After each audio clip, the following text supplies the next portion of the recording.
Hello, everybody. It's Grizzly from Lexington, Kentucky. How's everybody doing today, I say? Boy, do we have another special guest for you today. We're going to rock you.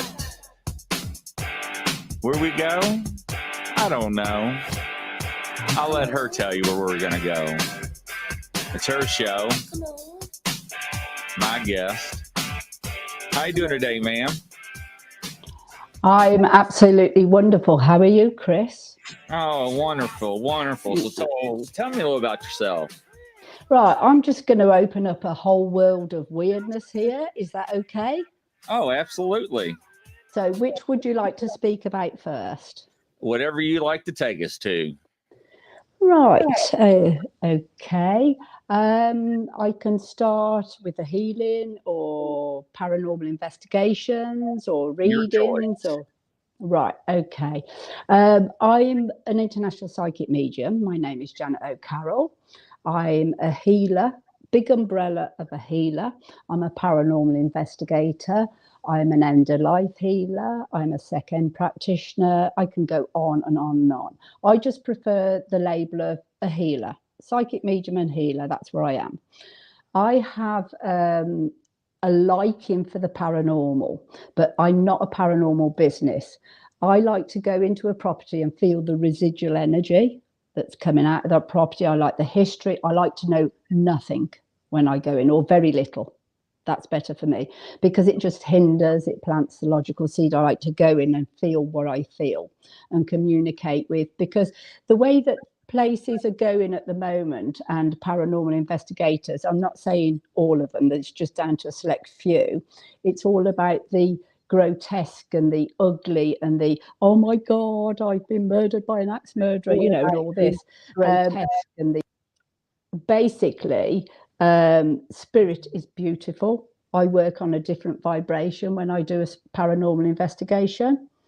And there's a lot of beautiful energy and residual energy within old buildings or places or areas where the spirit is beautiful. They've lived out a beautiful life and they've just passed of old age, nothing grisly. So my question to all the people out there is, why do you always have to find the grisly ones? Do you know, the axe murderers and all that? It's not, you know, the whole world is not filled full of axe murderers. Come on. You know, or people hanging themselves. I'm also very, very interested in energies that have not lived in an incarnate body. So they've not walked the earth plane. Somewhat people might call shadow people, nature sprites. I'm on the edge of a huge forest. Okay, and I just go wandering into there. It's just magical. It's a very historic forest. It's very, very old. I've got in there, there's a witch's circle, a circle of yew trees. The energies are just rife. So I live in a very historic part of England, and it's absolutely amazing. We have sort of like Devil's Chair, Cranberry Rock here. That comes with its own historic facts. We have the bog mine as well. I'm probably letting out the area I'm living, but it doesn't matter. I'm also interested in We're starting to get a lot of static on your end. I'm sorry for interrupting you. Right. And you're getting a lot of static. So is there any way we can cut that down, Chris? Not on my end. I've already tried. Right. Okay. Let me just... Can you hear me okay? I can hear you, but it's like every time you talk, there's like static. Right. Okay. I don't know where that's coming in. So it wasn't coming in earlier when we was doing the test. Right. Okay. Well, you know, I say about energies. Right. Who else have we got on the line? You know. I'll soldier on. If it gets too bad, just tell me. I'm just going to check my connections and everything. Okay. So, outly worldly beings. The historic bog mine, there is a case where 4 were abducted from there. I keep an open mind on outer worldly beings. Some people think with UFOs and Bigfoot and things like that, it doesn't exist, you're crazy, you know? Right. but with me, I keep an open mind. I've seen a lot of things. I've experienced a lot of different energies that haven't been human. So that sparks my interest. I'm just about to join forces with someone that has examined UFOs and extraterrestrial, because he wants the spiritual view on it. So he's all scientific and got the interviews and everything, but he wants the spiritual view on it, you know.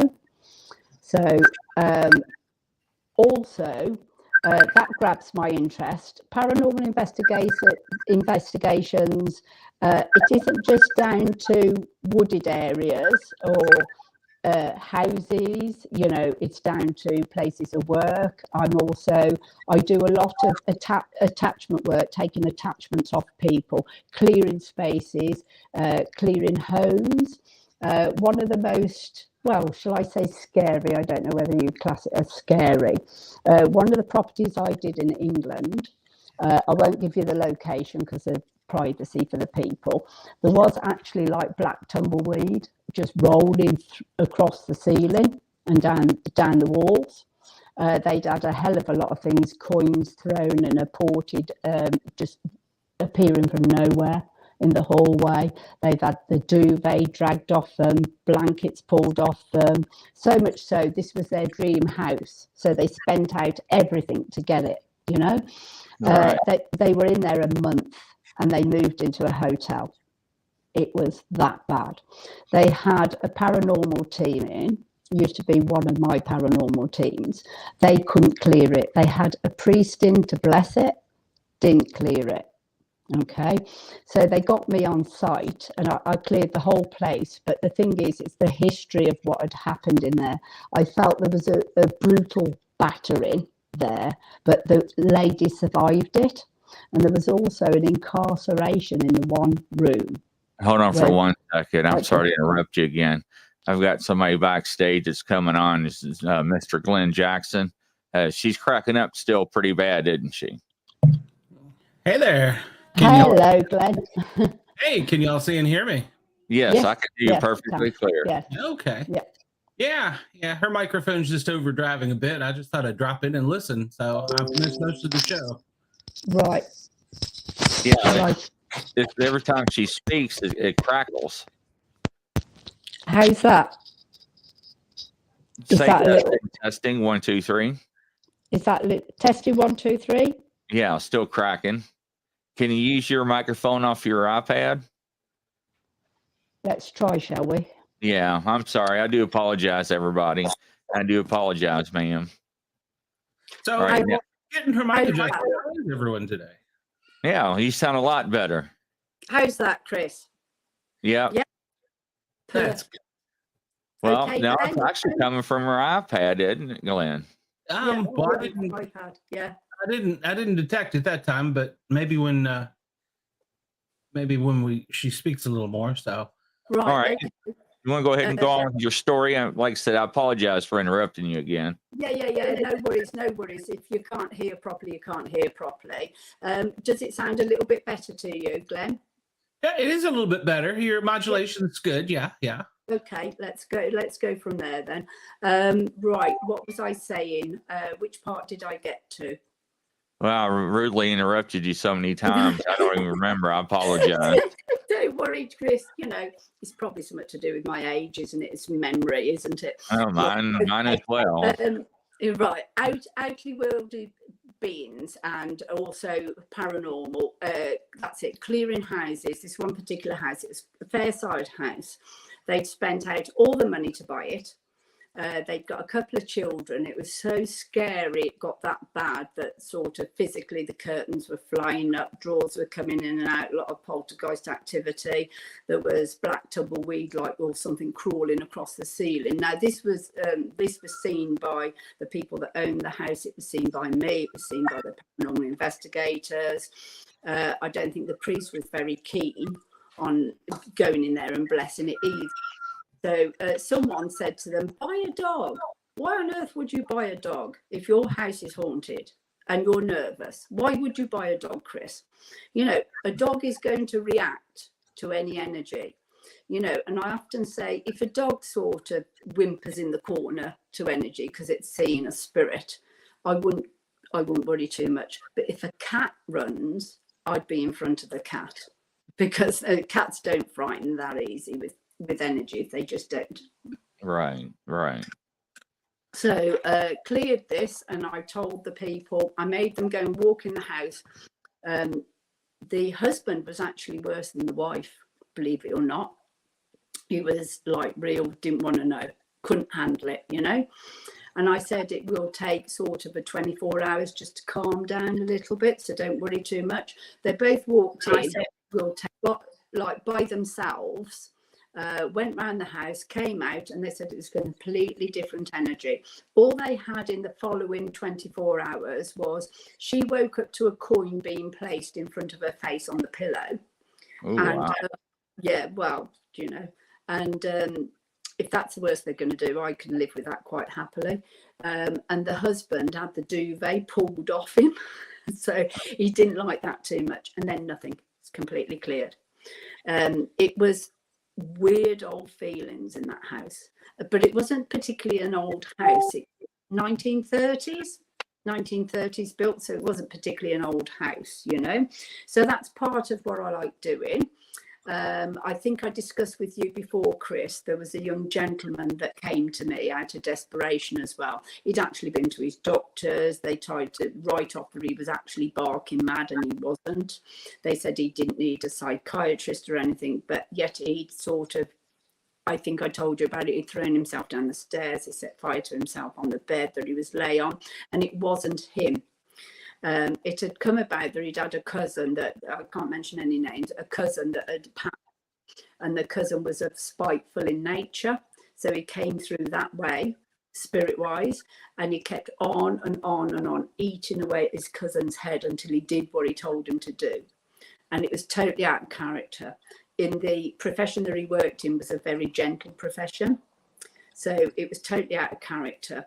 So he started trolling through Google and the internet and found me and said to his father, he was only young, so only early 20s, I've got to go and see this woman. He was quite tuned in spiritually, told me the whole story of everything, and he'd got an attachment to him from this cousin that had died, you know. So I had to go about detaching, have a word with the cousin spirit side and clear him. Because he said he just couldn't control it. He'd wanted to see a psychiatrist. They said, you don't need one.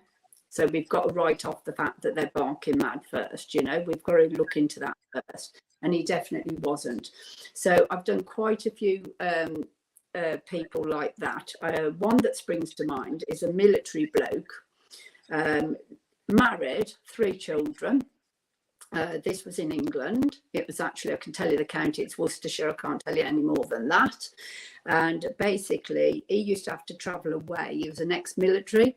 He used to have to travel away with his work for 2 or 3 weeks and then come back. And she was getting a hell of a lot of disturbance in the house, a hell of a lot of disturbance. So the one night when he came back, the bed actually lifted off the floor and started shaking with a pair of them in there. We got to the bottom of this. Myself and Anita, who was my right-hand paranormalist, got in there, and we felt this gentleman, where there'd been farmland, they'd built these houses on the farmland. He'd actually lost his loved one. He hadn't actually managed to marry her, but she fell, and that was it. She was dead. So this lady resembled the lady he'd lost, and he just kept hanging around her, not with malice, but it got a little bit scary. But every time her husband come home, the spirit would act up, because it's like, what are you doing by her? So we can go a little bit further and ask the questions. Was she a reincarnation of the love he lost? Because the link to her was very, very strong, you know. Twice I had to go in there. I rarely have to go back. Twice I had to go back because he just wouldn't have it.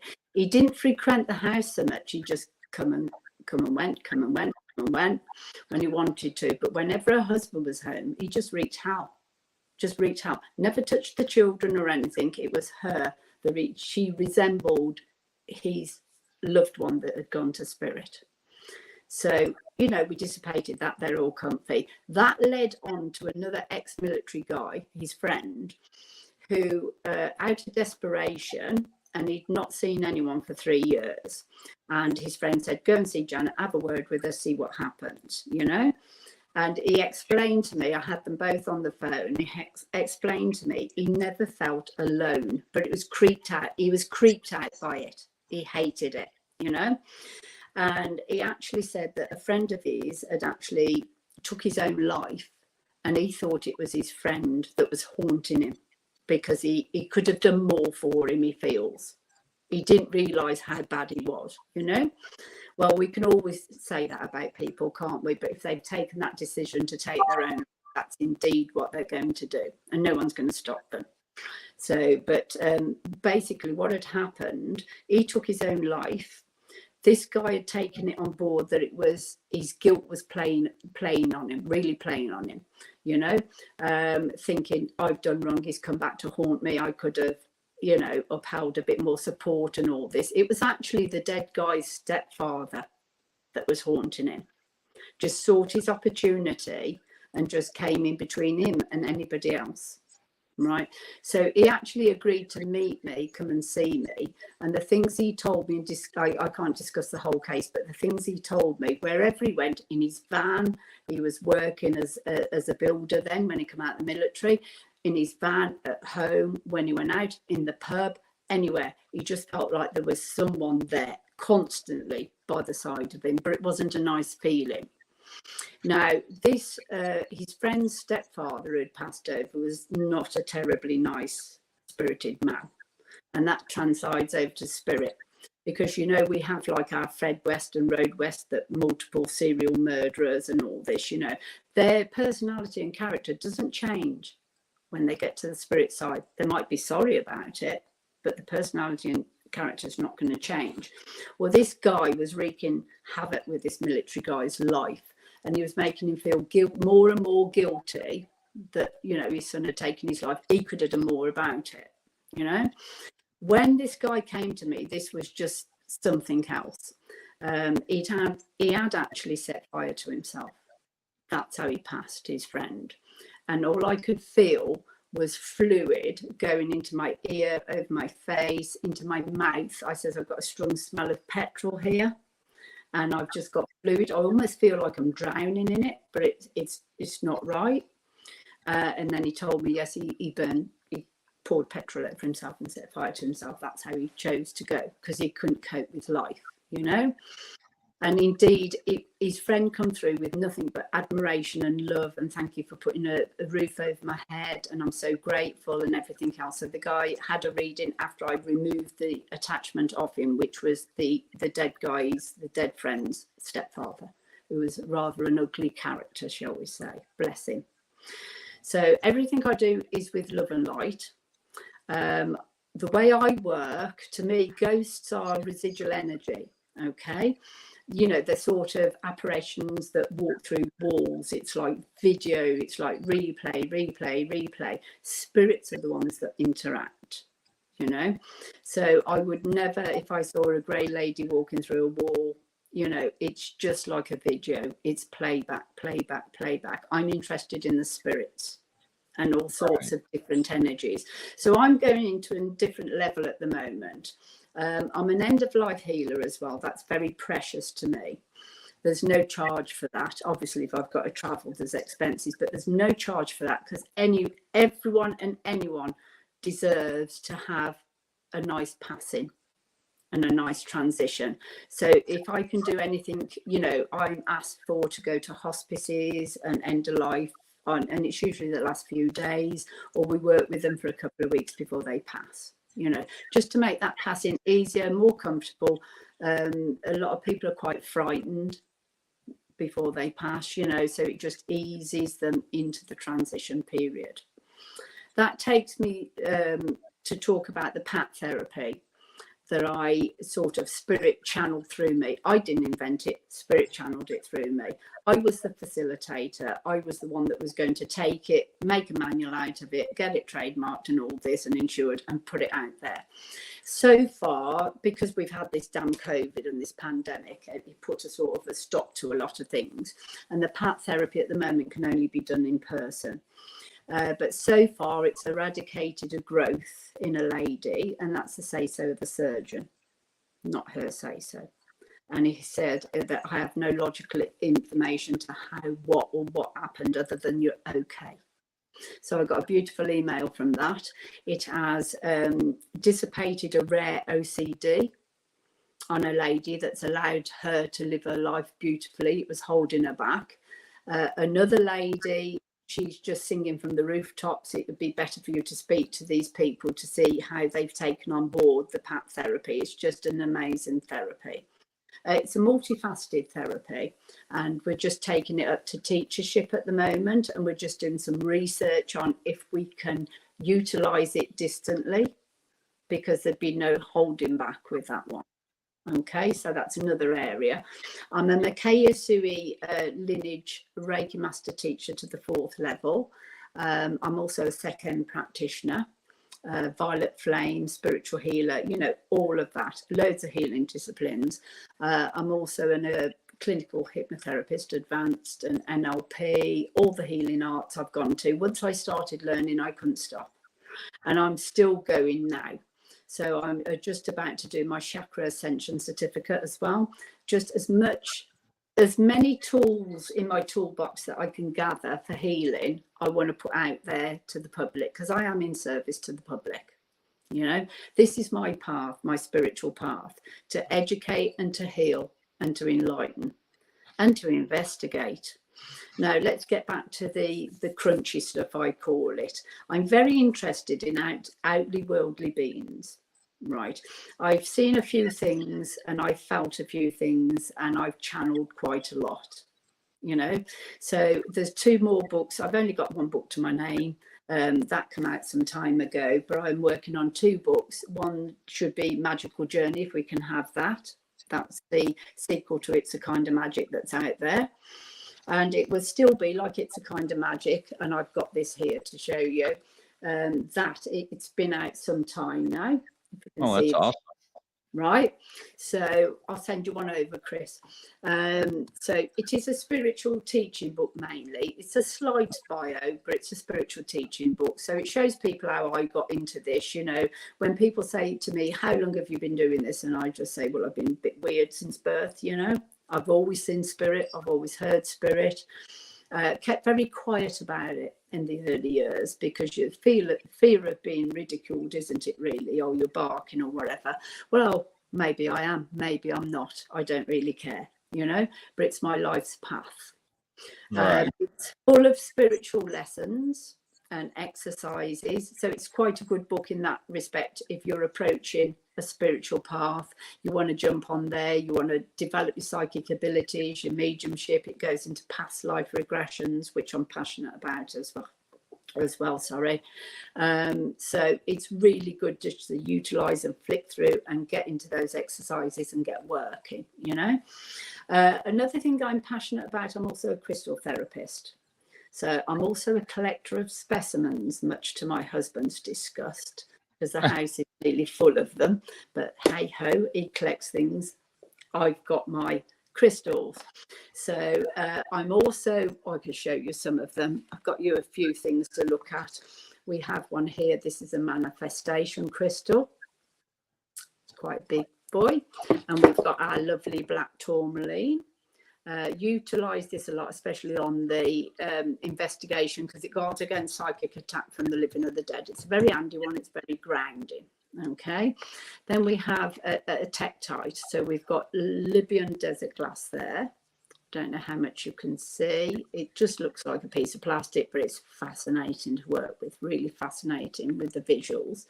A double terminated point, which is phantom quartz.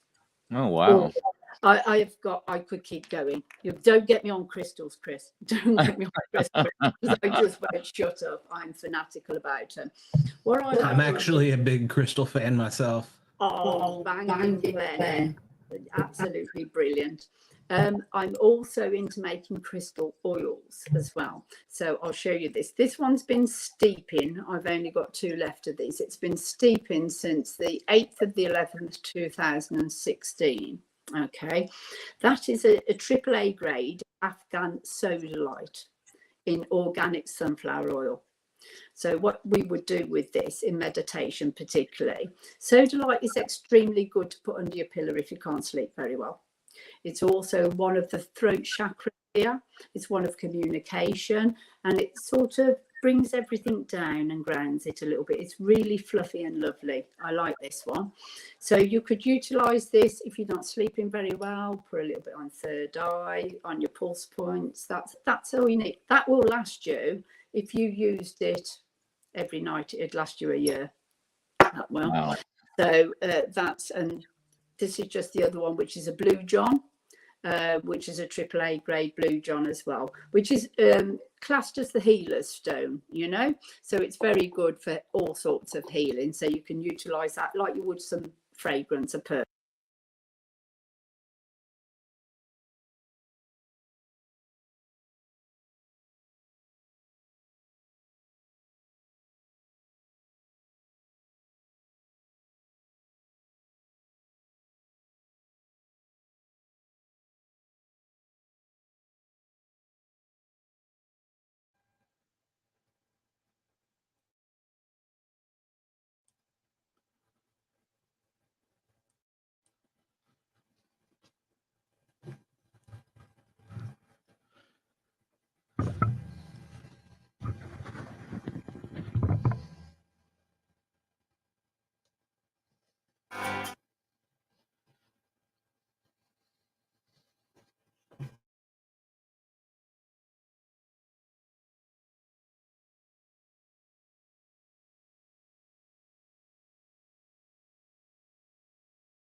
Testing.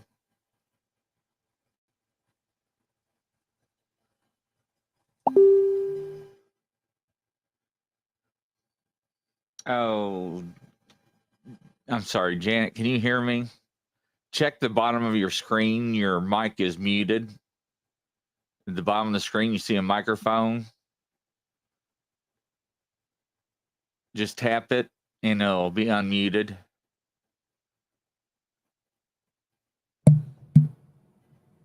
Try it again.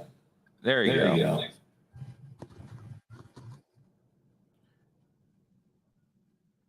Seems like the gremlins are out today. Yeah, unfortunately. Every now and then, No, these things happen when you're on live radio. So, see the little line through your mic on your picture? Just tap that little microphone.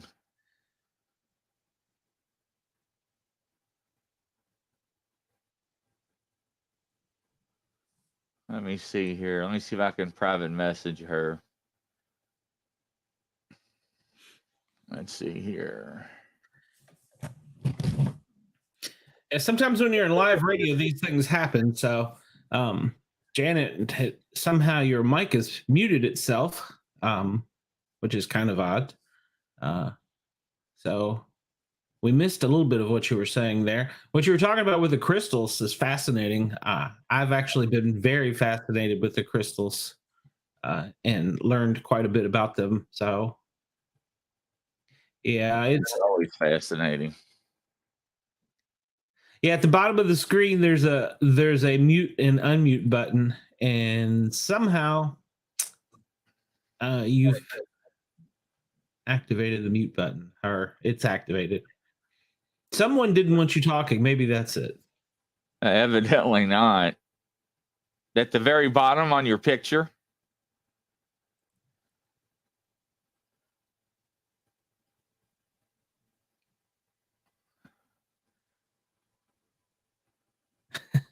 I know it's got to be frustrating.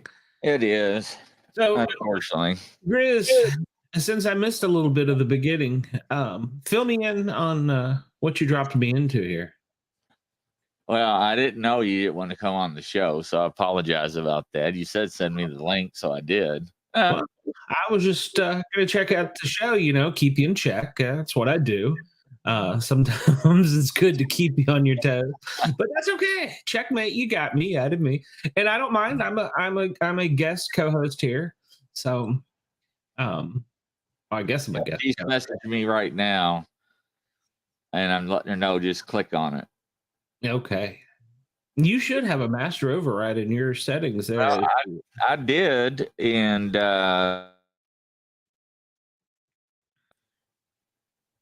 it's not working. It's the gremlins. I don't know why. Well, I'll tell you what I'll do. I just moved her over.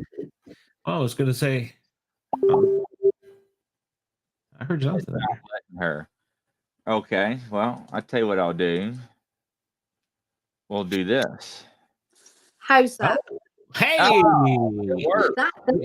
is just crazy. That just muted. Perhaps Spirit's had enough of me already, eh, guys? That's what I was telling Grizz there. I said, whatever it is, somebody did one to talking about that.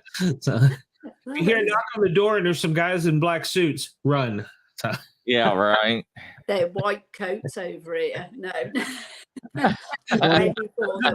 for me. They have a suit that ties me up, but that's another story altogether. Oh dear. Right.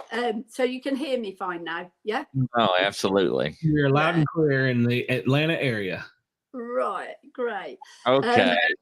Regression, right? I think that we've all been recycled. I feel that we've all been here before, or most of us. I don't actually feel that there's many new souls walking the earth plane. I can usually tell a new soul because they're very inquisitive and they want to absorb the information, and you can see the enthusiasm in their eyes. And let's face it, there's not much to be enthusiastic about with.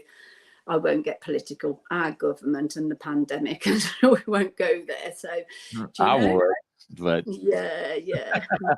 Well, yeah, that's a story. That's a conversation for another day, isn't it, Chris? Yes, it is, ma'am. It is. Regression wise, I always wanted to do a regression, but I got to be totally honest with you. I thought, oh God, what if I bring back this? What if I feel this? Oh, I'm not. So what if I was sort of, this happened to me and I died? I'm not going to want to see that. I'm certainly not going to want those feelings on board. Regression, past life regression, doesn't work like that. It's one of the most fantastic things I've ever done in my life, apart from give birth to my two incredible sons. Okay, so it's absolutely amazing. You're like a third party when you're regressed, looking in to that life. So you're observing with knowing which character you were, and that will play out. You'll either get a full list of information, or like some people will get, well, I felt I was a bloke in the past life and I was in this era and I had people that I recognized from this life back there with me. It's crazy. You couldn't make it up. And it actually puts you in that scene. It's absolutely fabulous. I'm also a regression therapist to a little bit to the not so fabulous side, and that's a present life regression therapist. So I do work with some not so nice stuff, like addictions and phobias and trauma, historic sexual abuse, all sorts of stuff like that. So, we take them back to remove that block for them to be whole and live there to the best of their life.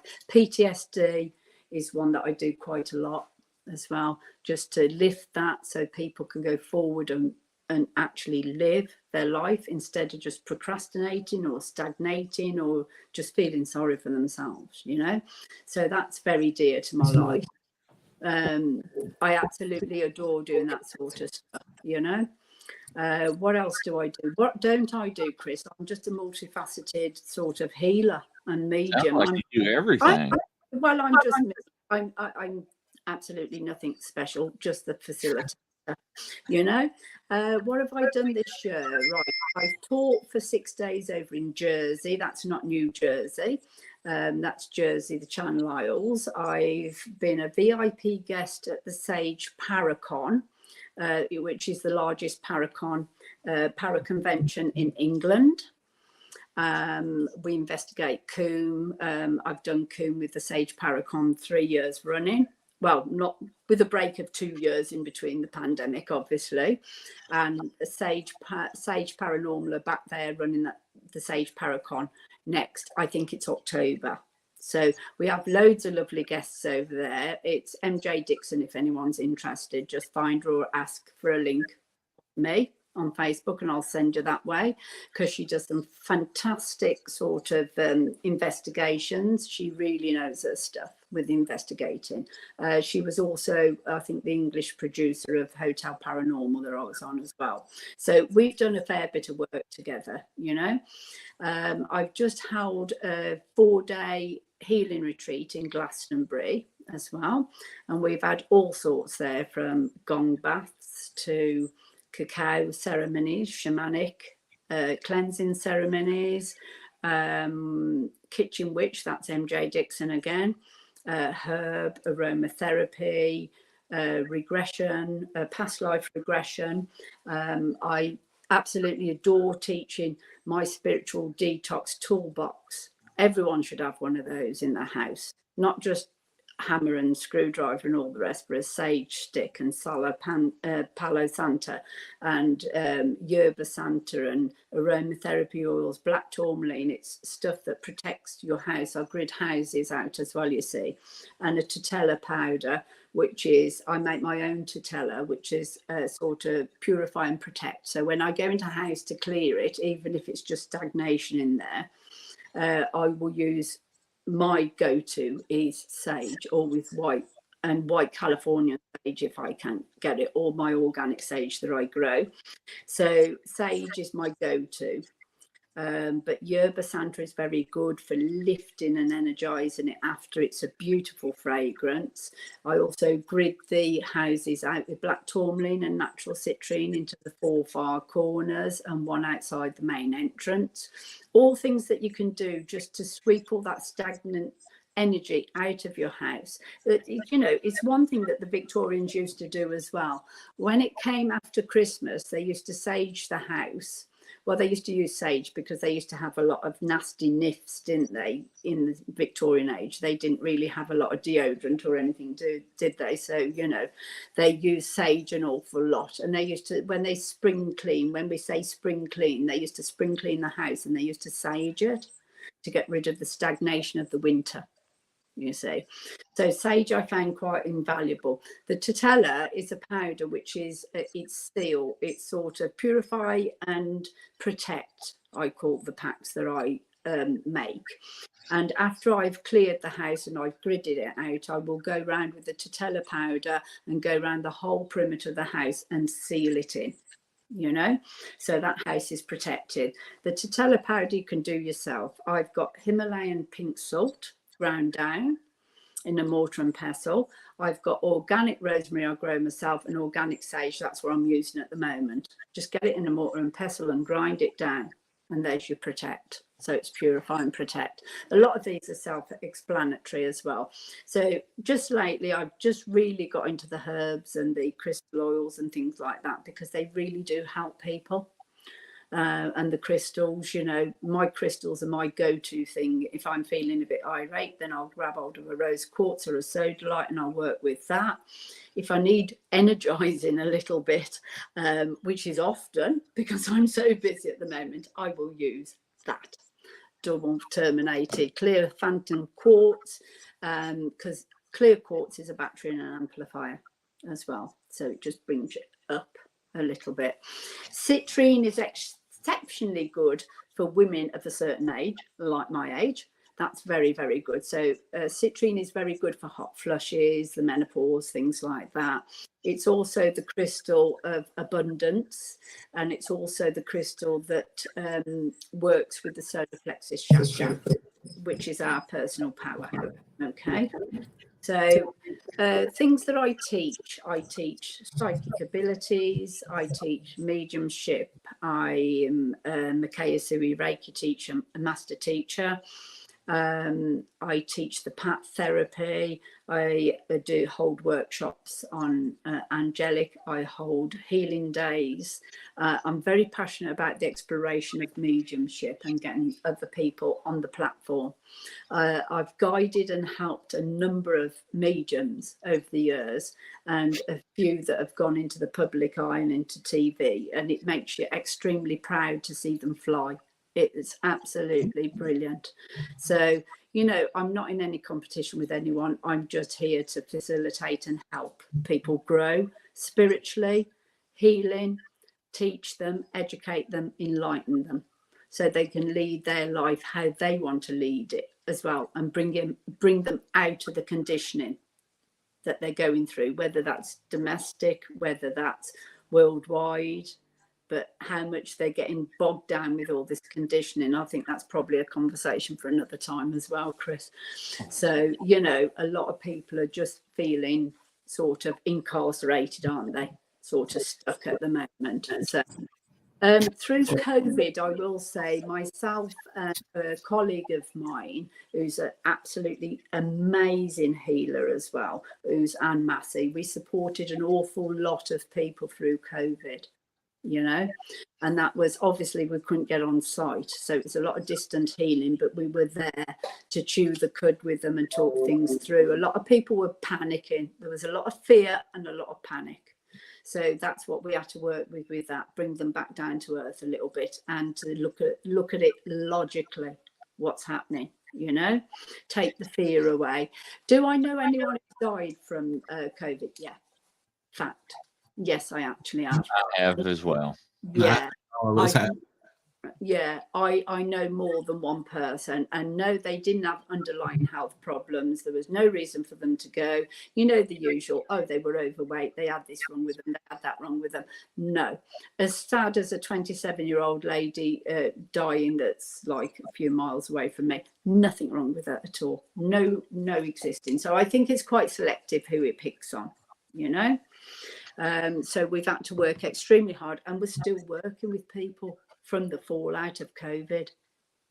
We're still working with them, and all the insecurities that it's just spurted up, you know, just to get them to see through the smoke screen, and there's clearance after that, there's clarity after that smoke screen, you know. But I've got a question for you. You were talking about you like to work with people with PTSD. Yeah. Of course, obviously, my background is in public safety, and I've lost several friends to PTSD because, contrary to most people's opinion, there is no real definitive cure for PTSD. What is your feelings? What is your treatment? And specifically, do you use any crystals for it? Because I'll be honest, I would be willing to pass that information along and share it with my public safety folks and friends. Yeah, sure. Perhaps, I would try it myself, to be honest.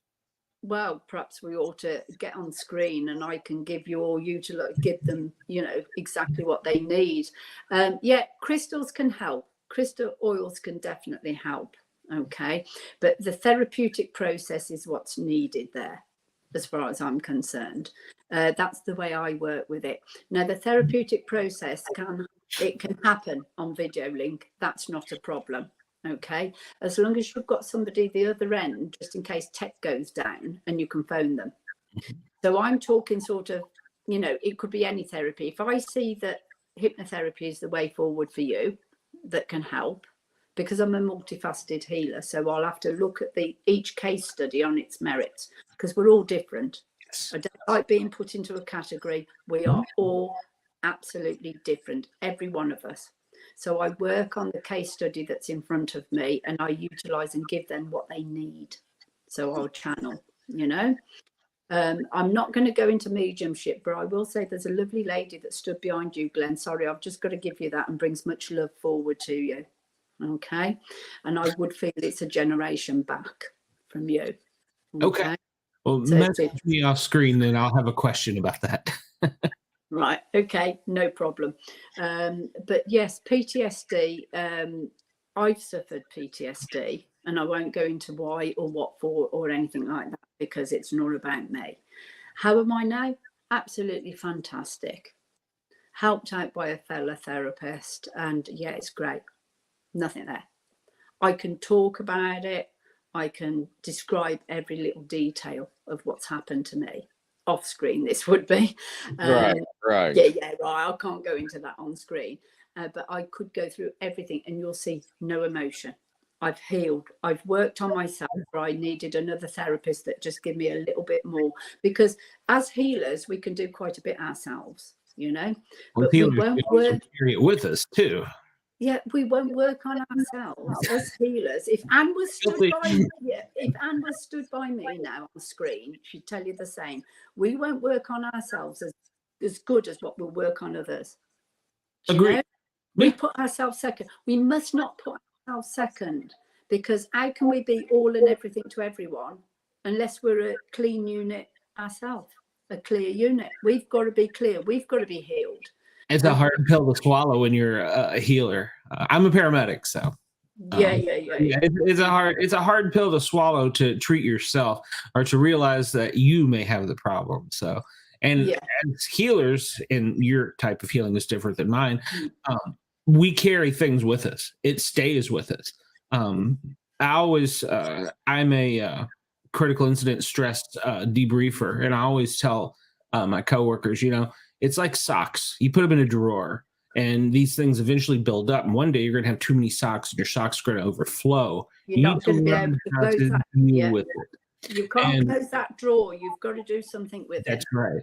And some are good socks that you like to hang on to. Others you just want to throw out with the baby. So, I know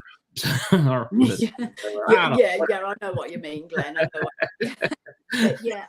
Don't at me on Twitter. So.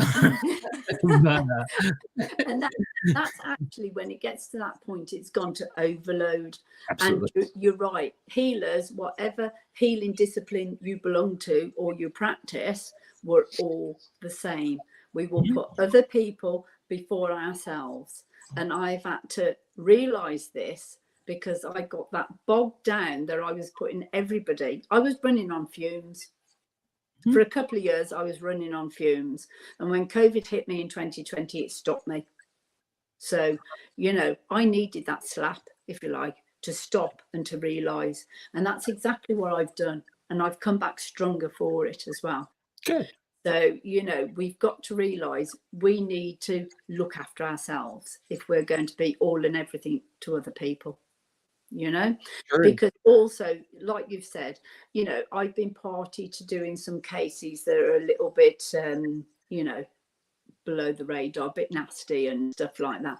Elements of that stop with you. But I often wondered how undertakers coped. And I have had a few random conversations with undertakers. And one springs to mind in particular. I can't mention the case because it is a world-renowned case, but I've speaking to the undertaker that dealt with the children, and basically said, I get used to it. We have to see to the bodies. You get used to it. I do end-of-life healing. To say it's nothing, it isn't. It's everything, but I'm used to it. You know, I've treated people that have end of life with cancer, and you know, it's not pretty. It's not pretty, but it doesn't. I'm not afraid of it. I don't care where I look at, what sort of state they're in. It doesn't matter to me. It's still the soul that I'm helping. It's the spirit I'm helping. You know, so any amount of blood, guts, or body parts wouldn't bother me. I'm really not bothered. So back in the day, if I'd done my training, I probably would have been a good paramedic, because things that really don't bother me. It's all about the person. And you often find that the families are more problematic to work with than the person that's dying and that has requested you, you know. So you have to work. That's the hard bit. That's the really hard bit, is working with the families. Some families, especially if they're spiritualists and that, it's not so bad. But really, I've had some cases that you've had to have the patience of a saint. Absolutely.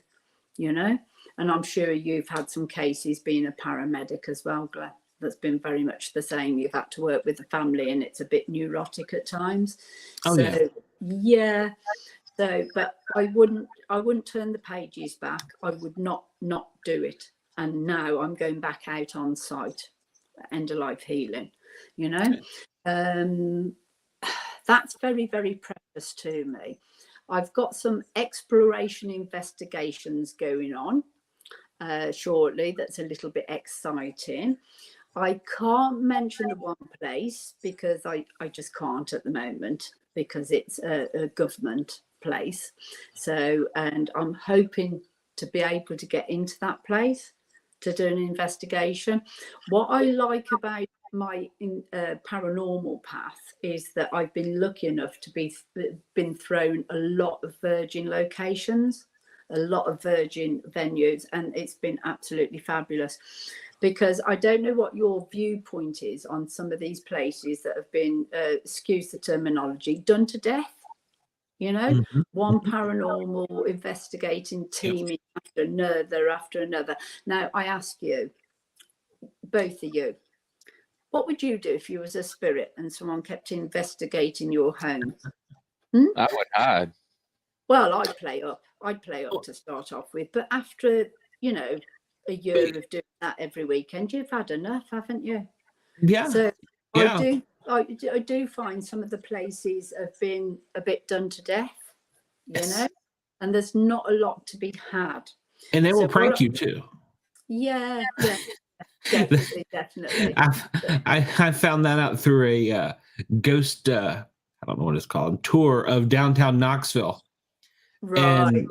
And during some of the experiences there, the local haints would actually play tricks on people just for fun. So well, you would though. You would, wouldn't you? If you was a spirit. Can you imagine me as a spirit? I'd be outrageous. Yeah. I'd be played up. But you know, that is actual, you know, that's energy. There's something happening still if they're playing up. That's fantastic. But I've been to some of the places where, oh God, it's absolutely fantastic. It's very active and all that. It's dead as a dodo. It's just completely gone. You know, with those, I know how to work an investigation, obviously. However, I get the boredom factor comes in. So I am actually looking for about half a dozen more properties to enter into my Haunted Trail book before that goes to be published. But I want these half a dozen properties to be wow, you know. So I'm putting it out there. If anyone knows of any properties that are just wow, you know, and guaranteed that activity, I'm there. And I'm, you know, I think I shown you some of the photographic evidence, didn't I, of one of the investigations, Chris? Yes. And that's where I'm after. I'm after that really hard evidence, you know, because this book will contain quite a lot of photographic evidence that's been looked into. It's not false, it's not anything. So it's been looked over by quite a few people. So I'm looking forward to putting that book together, because that's just my research papers on different haunted locations. Okay. I think I've said before that I'd love to do a psychic school on Alcatraz, but they probably wouldn't let you. But I'd love to do that. That'd be fantastic, wouldn't it? Psychic lockdown camp. Yeah. And a psychic lockdown camp for sort of a week or something. I would do that live for you if you did it. Oh, Brushy Mountain. God. Can you imagine? Yeah, let's go. Exactly. Get it on. It would be absolutely fantastic. I've been to Alcatraz once, just once. It was a dual trip. I can tell you how many years ago. It was 10 years ago. It was some considerable time ago. I did a book signing in North Hollywood in LA at the Green Man store, and we had sort of 5 days in LA. The whole family went, and then we flew over to San Francisco, and I was lucky enough to get over to Alcatraz. Did I pick up much around the cells? Not really. Not at that time. I found the place very fascinating, but the dining room, oh my God, there's loads of energies, loads of spirit. The dining room, and I think the administration room as well, that was rife, and the exercise yard. But of course, these energies move about. So, you know, but fascinating. I found the whole place fascinating. And if someone went, John, do you want to do this here? I'd be there. I'd be on the next plane. I'd be there straight away. So I am looking at some places, that another 6 case studies to go into the book. and photographic evidence as well.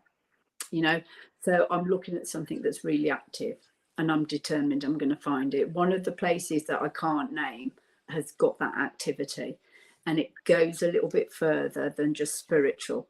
In fact, it's downright weird. So we've tried to dismiss the fact that they've used drones or anything like that. But the people that have told me about it is credible.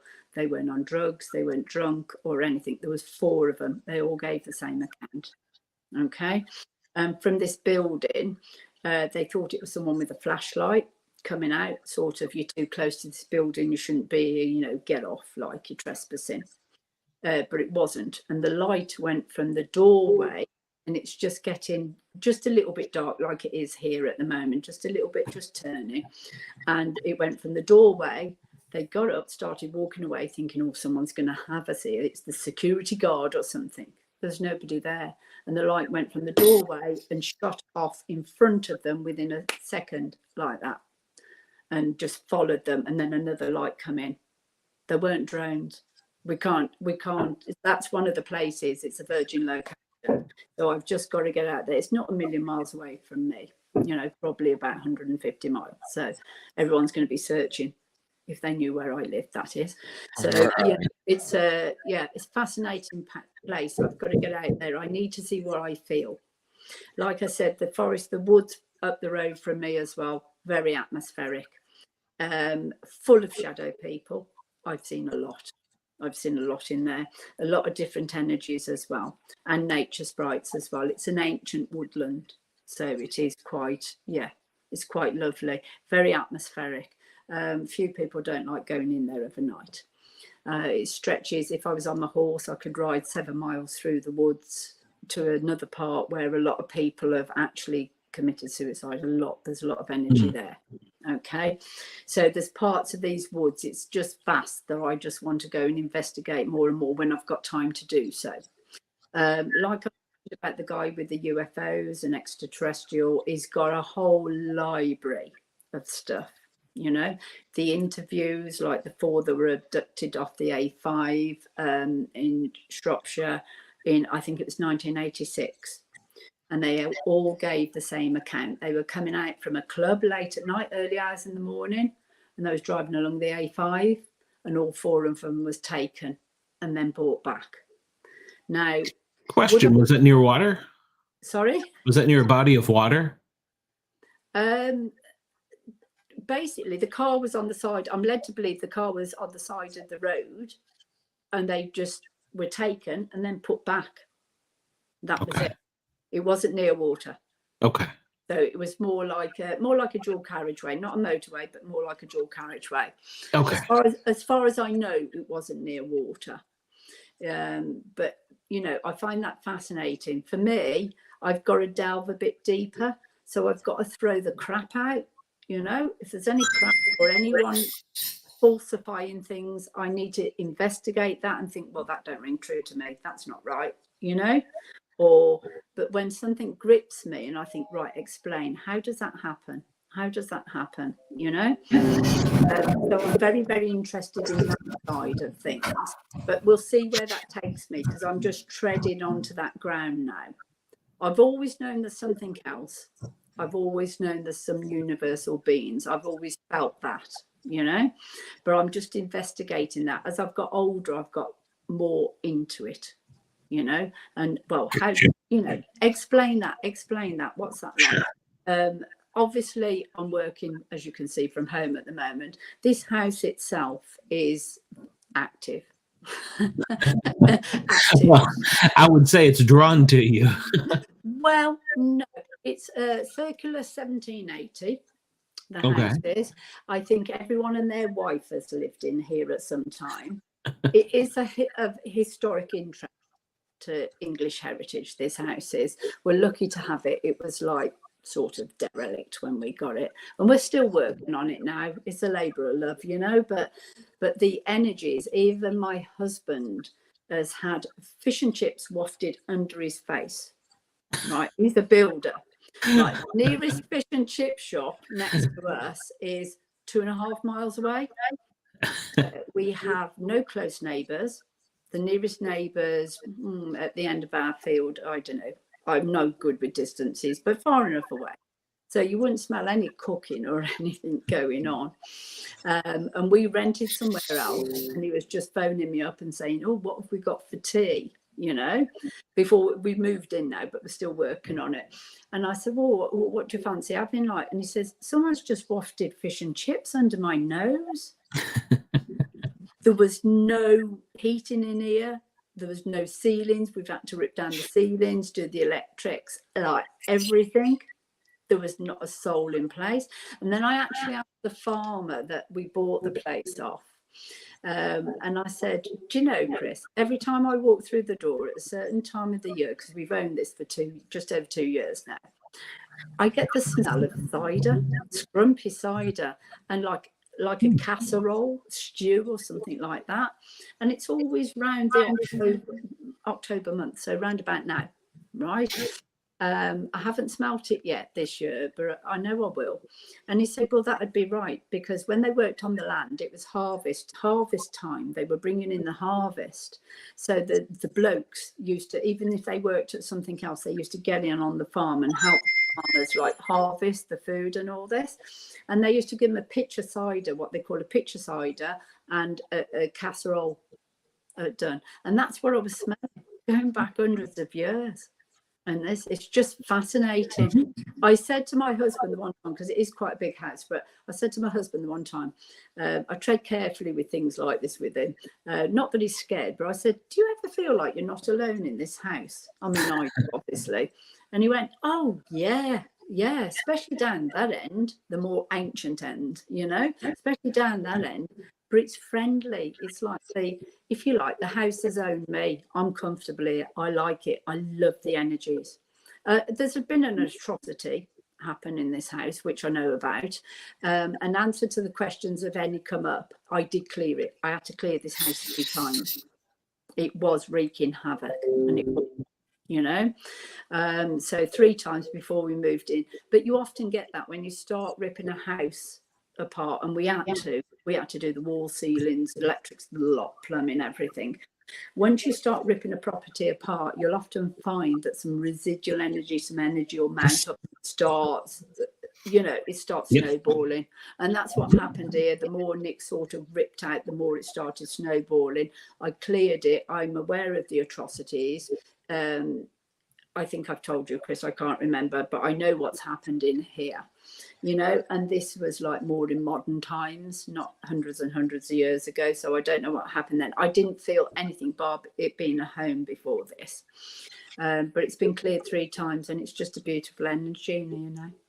I can be completely by myself and I'm just like chilled with it. It's fabulous. You know, all the lads, my husband and the lads went out to Silverstone to the MotoGP racing. I was here by myself, and I just feel like I've got fantastic energies and friends by me all the time. Do you know, it just a beautiful energy in there. It's just absolutely fabulous, but it wasn't like that to start off with. So, you know, but not taking the rest of the history out, I enjoy the lovely spirits that come walking round. But that one incident just had to go. It had to be dealt with. So, you know, beautiful home. And who knows, that's probably why it was left to go derelict half of it, because no one had taken it on. Possible. Very possible. Don't know, do you? So yeah, so that's me with the paranormal and teaching. I'm also a violent flame facilitator and teacher as well. That's like an add-on to Reiki. It's just another healing discipline. I've got 2 books. I'm working on 2 books, like I've said. My Haunted Trail is one of them, but I've got to have some more cases for that, just a few more. And Magical Journey is nearly done. So there will be a re-release of It's a Kind of Magic, because it's got to have some more content in it as well. So that may come out Christmas. It might be Easter, actually, before that comes out. But yeah, the Healing Retreat at Glastonbury I've done. The Sage Paracon, that was fascinating. We had Greg Lawson, there was Jeff Bellinger, there was Karen Dahlman, MJ, myself, Richard Estep, quite a lot of people out, you know. It was a groovy time. Jessica Potter as well, medium, Absolutely brilliant time. Highly recommend it if you want some fun and you want to investigate and you just want to be with like-minded people. It's a real hoot. And we always have a dressing up night.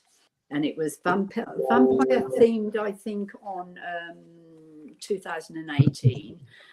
We did a Great Gatsby gala this year, MJ did. And then, I can't remember, we did voodoo. We had Bloody Mary over as well. I think MJ had her over in 2019, I think it was. So we had a voodoo party that time. So everyone is up like a voodoo doll, or what was I? I was the voodoo doctor, top hat on and all this. So it was really good fun though, but you can, we all discuss cases and all this. I usually have a table there with my crystals on and books and stuff like that, but it's really cool. Going forward to what I've got pending, I've got a Festival of Spirit. It hasn't gone live yet on Facebook. I'm just working with it at the moment because I've been so incredibly busy. It's at a place called Wilderhope Manor. And it's a huge Elizabethan manor house in Shropshire, in England. It is reputed to be very haunted. I'll give you my feedback after I've done it, so you might have to wait till next year. I've been on site a couple of times and I can feel. Now, what I've been told so far, there's a musketeer or a cavalier stands in the entrance. To me, he's residual energy. He doesn't interact. He appears, turns, walks through a wall, and he appears, not all the time. He's not there all the time. It's at certain times. I'm just grinning to myself because we found out a bit of history around there that I can't release, but it's really groovy. It is really good. So another one is, was it Major Thomas Smallman? The place where it is, it's called Lungville in the Dale, and it's next to Wenlock Edge. And he was running away from Cromwell's men back in the day. And he had to go over Wenlock Edge, which is it's like a steep embankment like this, So he took a leap of faith. The horse died, unfortunately. He survived. He was thrown into an apple tree and he survived. But it's often said that they can see Major Thomas Smallman galloping across the land, because it's surrounded by beautiful land, on his horse. So there's another one. The one I'm really looking forward to, and I'm wondering, because I've heard this a few times about this manor house, there's a girl that comes along. I'm led to believe she's about 8 years old, something like that. She smiles sweetly with her head to the side at people before she lets out a blood-curdling scream. So, yeah. I shall look forward to that one, whether she'll appear or whether it's fact. I don't know. I'll tell you when I get on site, when I'm actually doing the investigation.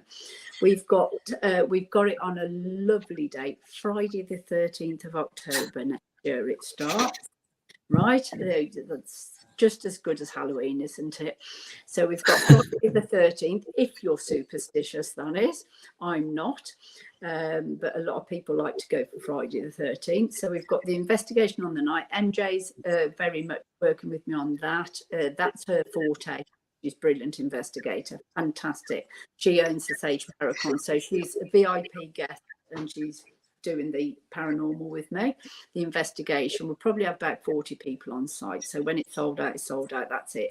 It's 2/3 sold out already. Okay. Then on the 14th, Saturday the 14th, will be all spiritual work, from psychic, mediumship to all sorts of things. I'm going to be one of the main tutors on that.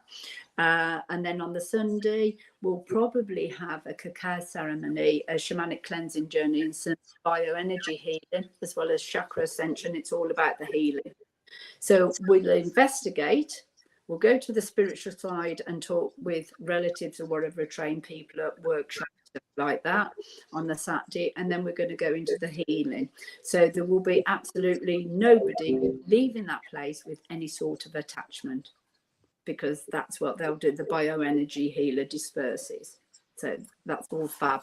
So I've got that planned for next year. Now, what we found out is some local history about a local character around there that I can't let out, and I can't believe that no paranormal investigating teams found this history.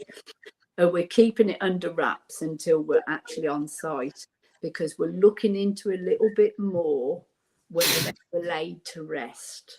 So we've got to find that, but I'm grinning because it's just fantastic, this information. Like I said, the one lady that worked a lot of years with me, she was like my right-hand paranormalist, which is Anita. She's fabulous at finding out facts, histories, places. You give her a house, she'll find out, she'll tell you the history on it and who's it. She's very good. I'm useless. I'd rather not know the history, so I know some of that because I like to go in blind and feel where I feel as a medium. I don't like information, so I'm grateful for my memory is absolutely crap. I'm grateful for that. I can't retain a lot, you know. It's only a little brain, you see, Chris. So anyway, He's familiar with a little brain, so yeah, little brain, little pea it is in the middle. So I'm really, really looking forward to that one. So I'm just handpicking my team as well to, you know, what we spoke about, Chris. I've got 2 people handpicking for the investigation for you, and we're going to get somewhere groovy. Oh, that's awesome. Yeah. So we'll do that.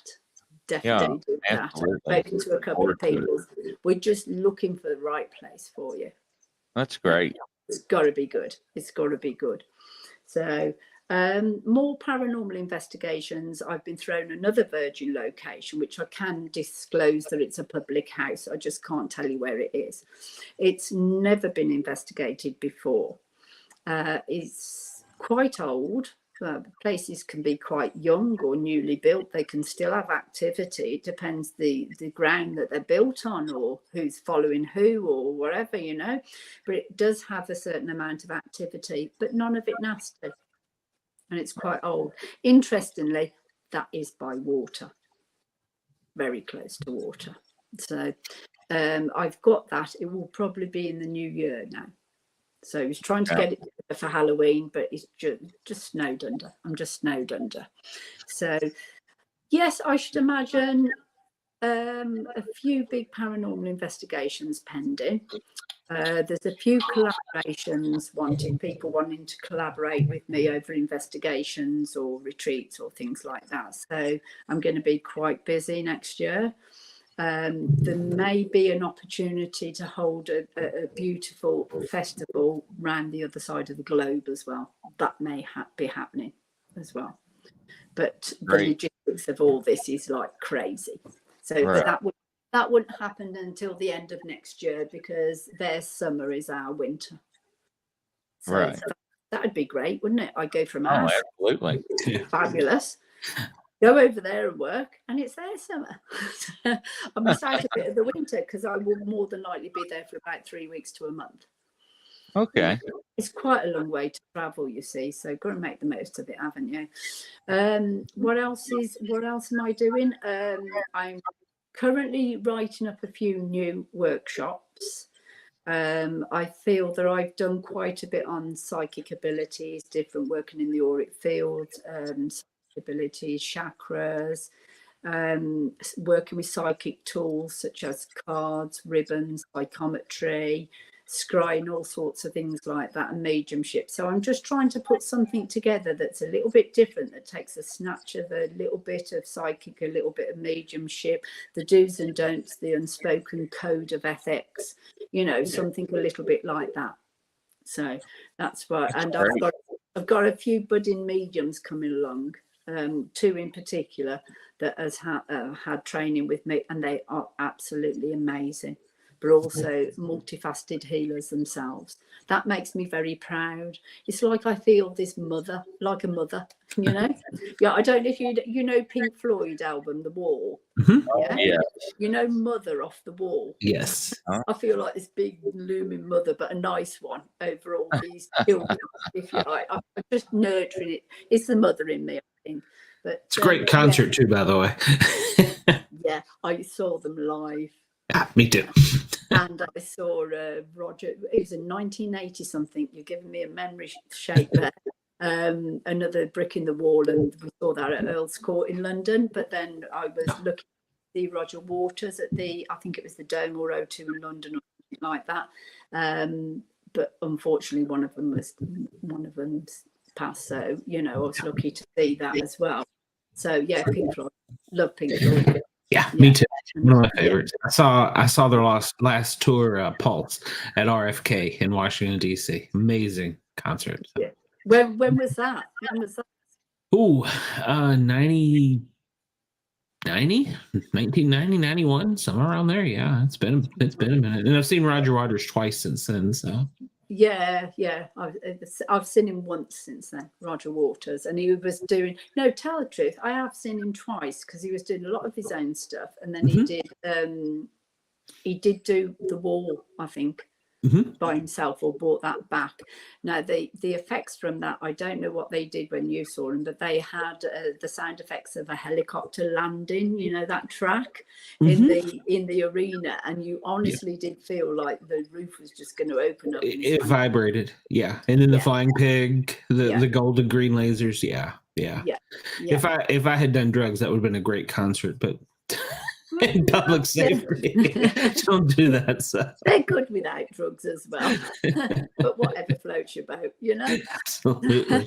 Lord have mercy, ladies and gentlemen. Lord have mercy. You open the door and let me in, Grizz, and this is what happens. So. Well, you know what, and we're starting a show together. Can you believe that? Well, we've all got our little habits, haven't we? So, do you know? Oh man, I'm in for a ride for life, I tell you. One other thing I'll bring to the forefront, I don't know if it's relevant, but hey ho, here goes. Myself and my friend Anne, like I said, Anne Massey, I did a clairvoyance demonstration just before lockdown, before we hit pandemic. It was in the July 2019, and what we were trying to get together was to be able to subsidise the training carers in Reiki 1. Okay, because carers are the ones that are on such a low wage and they get nothing, and look at the crap they have to deal with. You know, they have to work with the families as well as the patients. What do they get? They're so exhausted. All those people that they're working with on a healing sort of way are offloading on them. Where do they offload? A lot of them don't. They just go home because they're chasing the tail. They're on a low wage.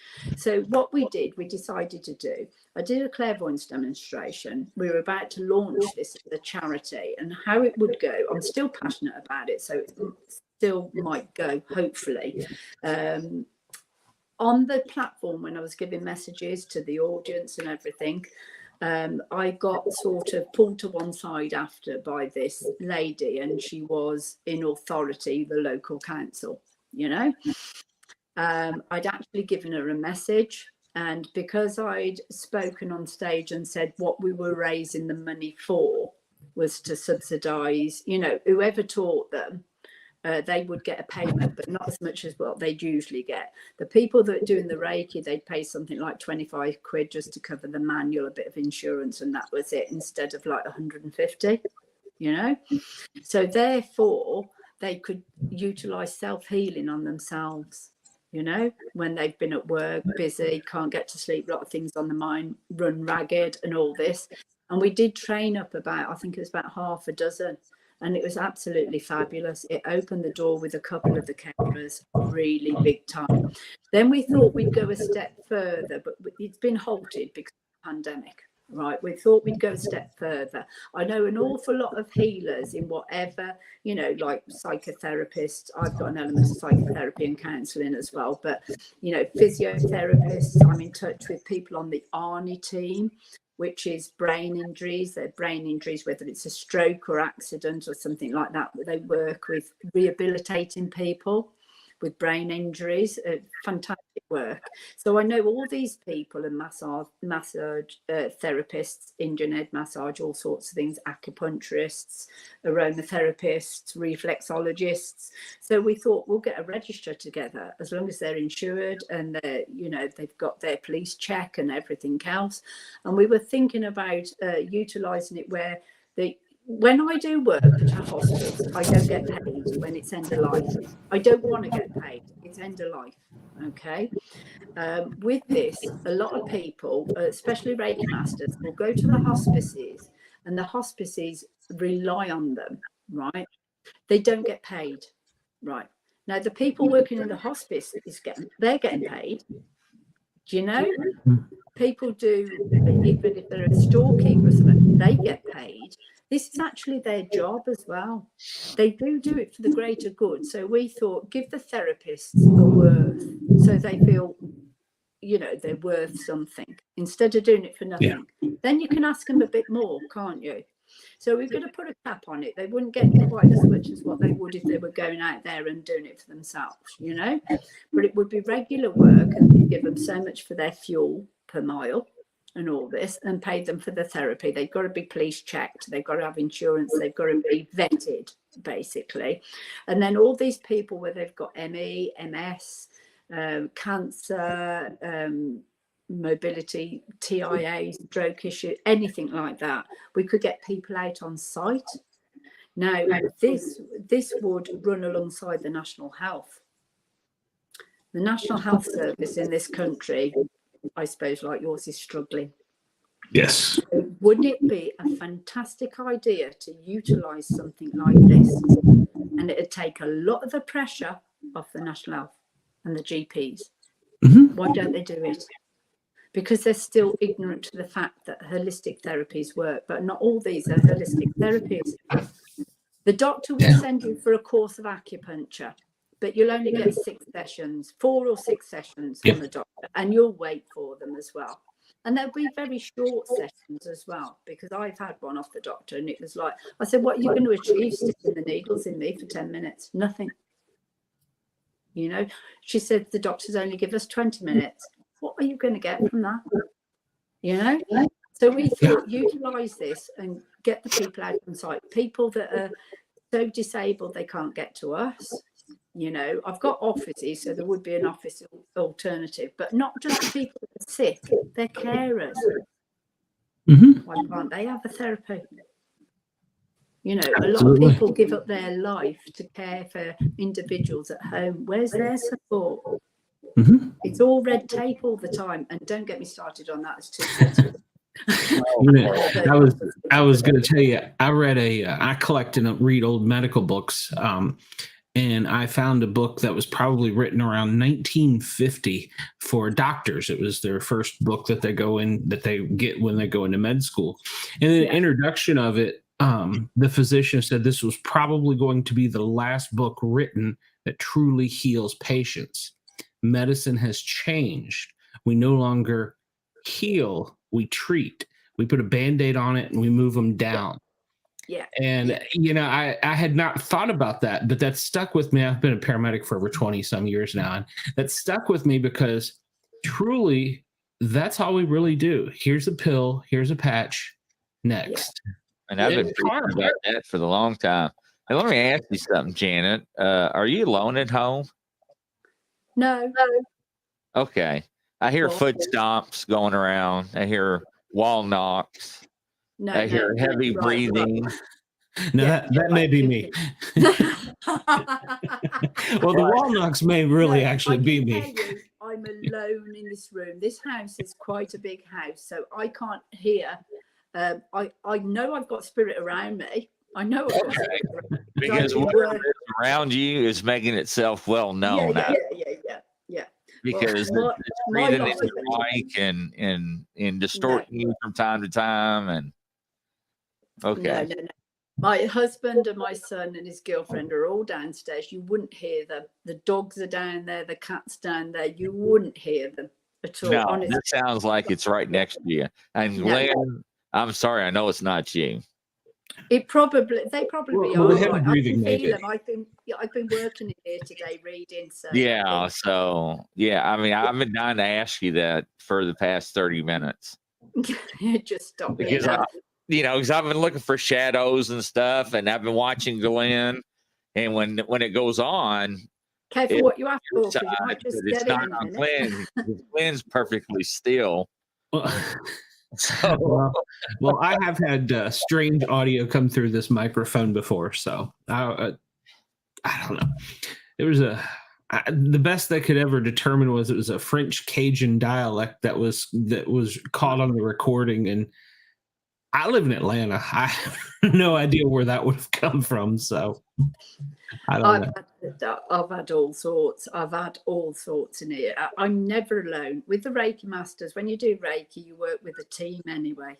You work with a team. You never work alone. So many people have said, well, I know you got down to my knees but by that point, but somebody still had their hands on my head.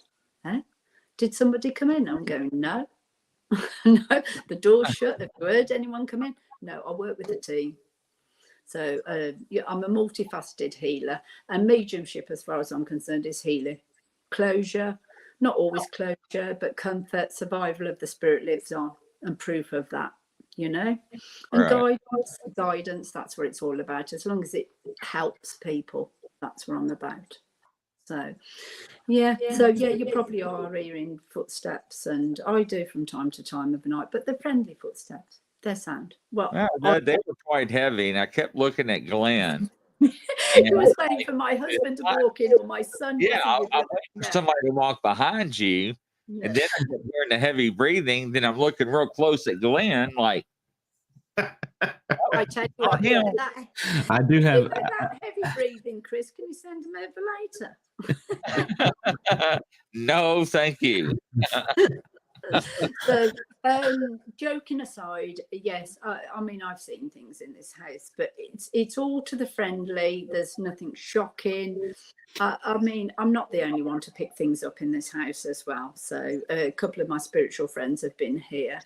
And, you know, and like I said, Anita, the one that finds out the history, I gave her a job to do. And I said, right, okay, my husband's found so much history out on this house. It's your job to do the rest.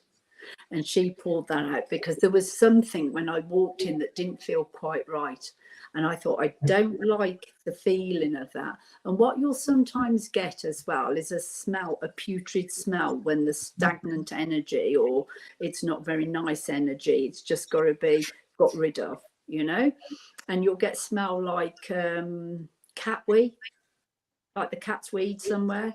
But how you know it's spiritual and it needs clearing is because it will be in one place and it won't be in the same place an hour later. It travels. So ask yourself, if the cat's weed on the floor, it's going to stay there until you get rid of it and clean it, isn't it? And the odour's going to go then. No, this odour seems to float in the air and then appear somewhere else. But rule of thumb, I'm quite good with cleansing my home. It's my home. It's my kiva. It's my sacred space.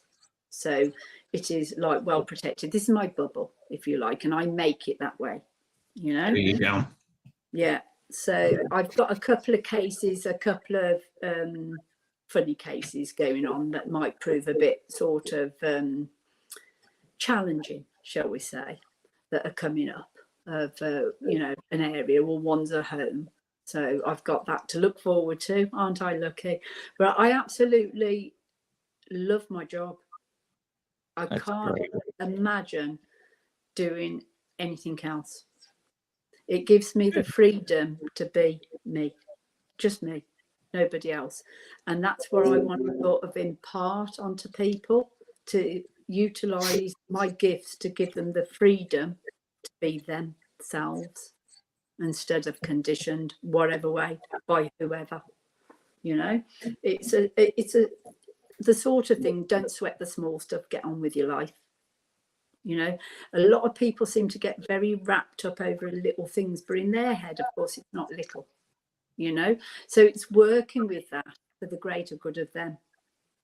And when you've worked with someone and that feeling and that energy dissipates and they come up and they're enlightened, and I often get asked, why did I ever get that deep down? Why did I ever feel like that? Why did my mind ever think like that?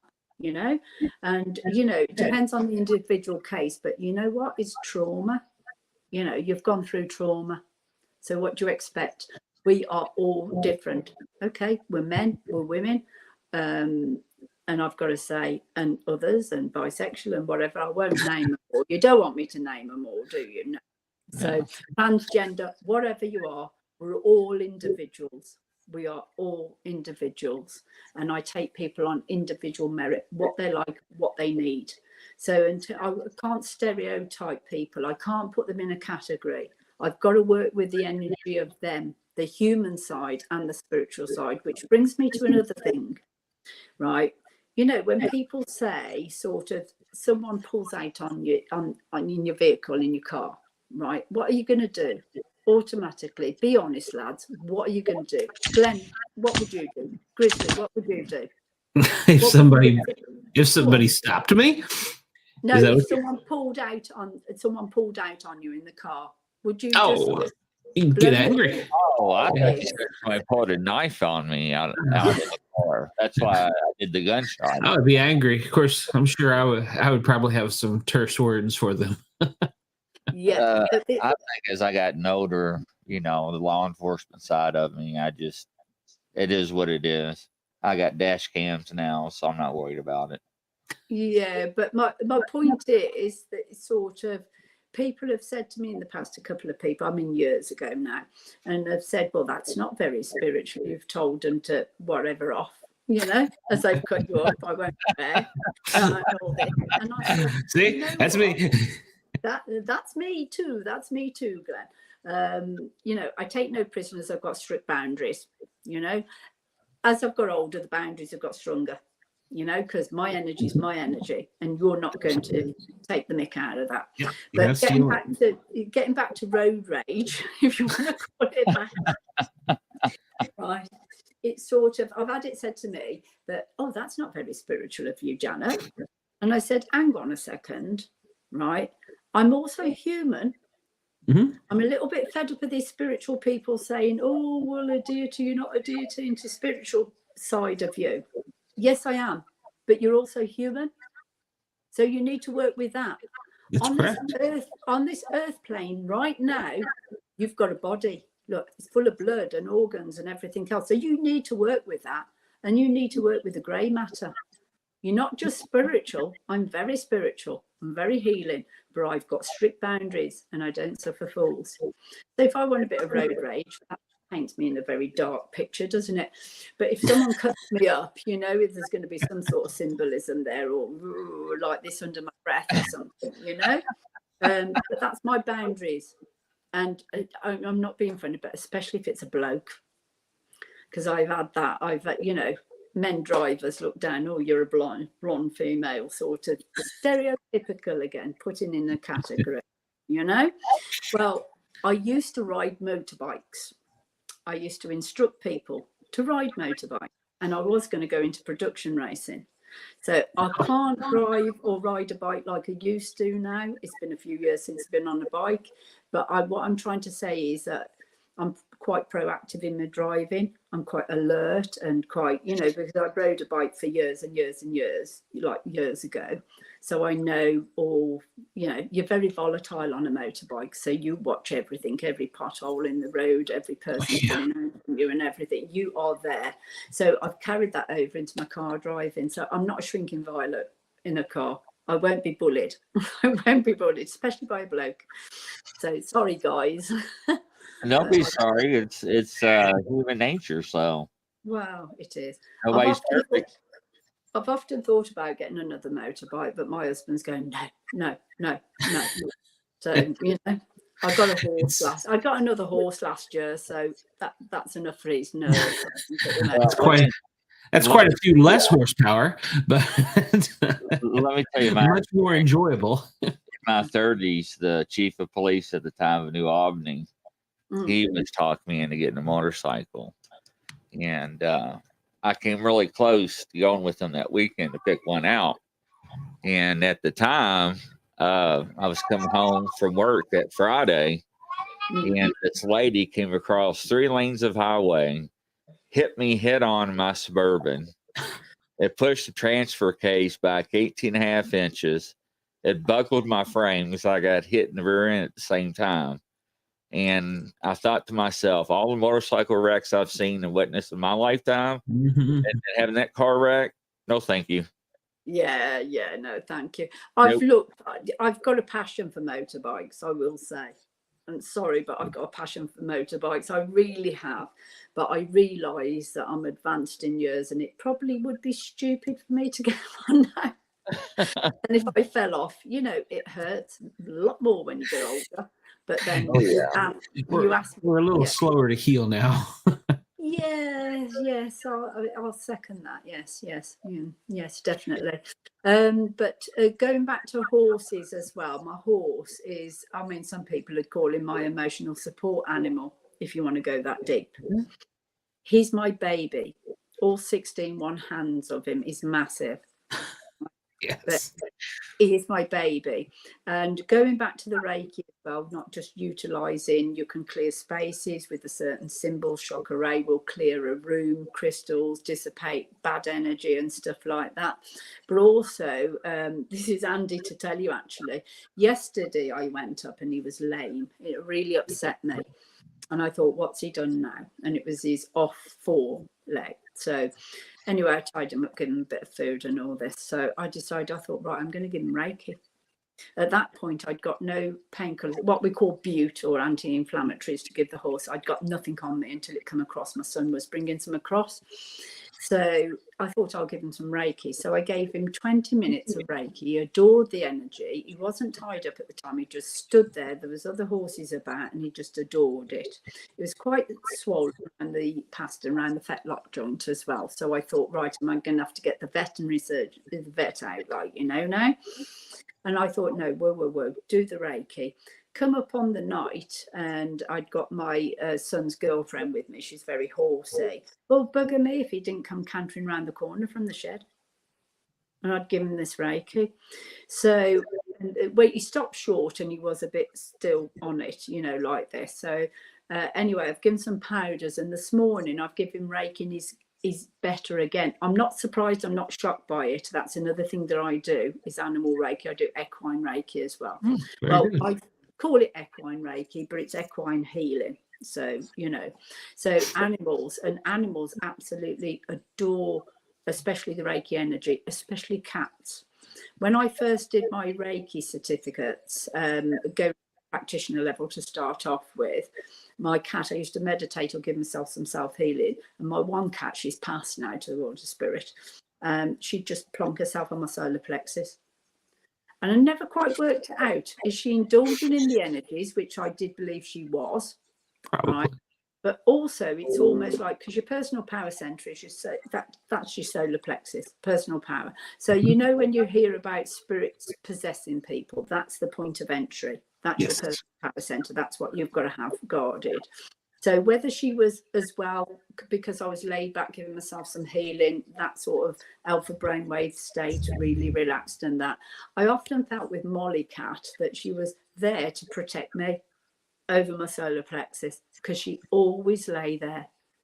But my cat, I've owned down to one cat at the moment. He'll lie by the side of me when I'm meditating, when I'm working with spirit. And often when I'm on screen and I'm doing sort of a video call reading and all this, if he's in the bedroom with me, he'll come along and he's got to see people and he's indulging, he can feel the energies of spirit, and he's just sat on my lap while I'm talking, linking with spirit and giving the reading across. So there's a part in that book of It's a Kind of Magic about psychic pets. And that shows one of my cats is also deceased now because it's quite a time ago that I wrote that. But Mittens is deceased as well, and he used to bathe in the energies of amethyst. He used to love amethyst, the energies of amethyst crystal as well. He used to lie on them, or crazy. I got crazy crystal cats as well, you see. So that's about me in a nutshell. So busy at the moment, very busy. So do you believe that the animals live on in the next life, or are they still around amongst us? Right, okay. When animal passes over, I felt my cat actually walking on the bed, and I've known which ones it is because I've owned quite a lot of animals. Sure. Right, and I've known exactly which one. I think part of that is in that book as well. I particularly looked after one family cat. The family member wasn't very well and later passed, and that cat, it just became mine. You're a bad cat lady, you're a witch, you're a cat. So I had another one. And he was just my heart. Now, he used to attack my husband. He used to attack anyone, actually, if you put your hand through the stairs. But it was like I'd taken over the role of his mother. And it's like his mother from spirit had told him that. And when he passed over, it did break my heart, I will say. And I had Irene and Moocher sat on the side of my bed about a week later, thanking me for looking after him. And that makes me feel a bit emotional, because it really was that strong. Yeah. So I believe that they're still with you or present. Yeah, I believe that. Always around me. That's what gives me ease and comfort, as well as my animals. I'm really into looking after animals. I'm really into healing animals, saving them, doing what I can. Because after all, they're another life, aren't they? Yeah. You know? That should be a whole show, Grizz. We should have it for a whole show on the animals alone. I could probably. I'm just amazed at the humming of the lady in the background that I'm hearing on her side, and the man grunting. I don't know if you caught that or not. I did hear a little bit. Yes, I did. Yeah.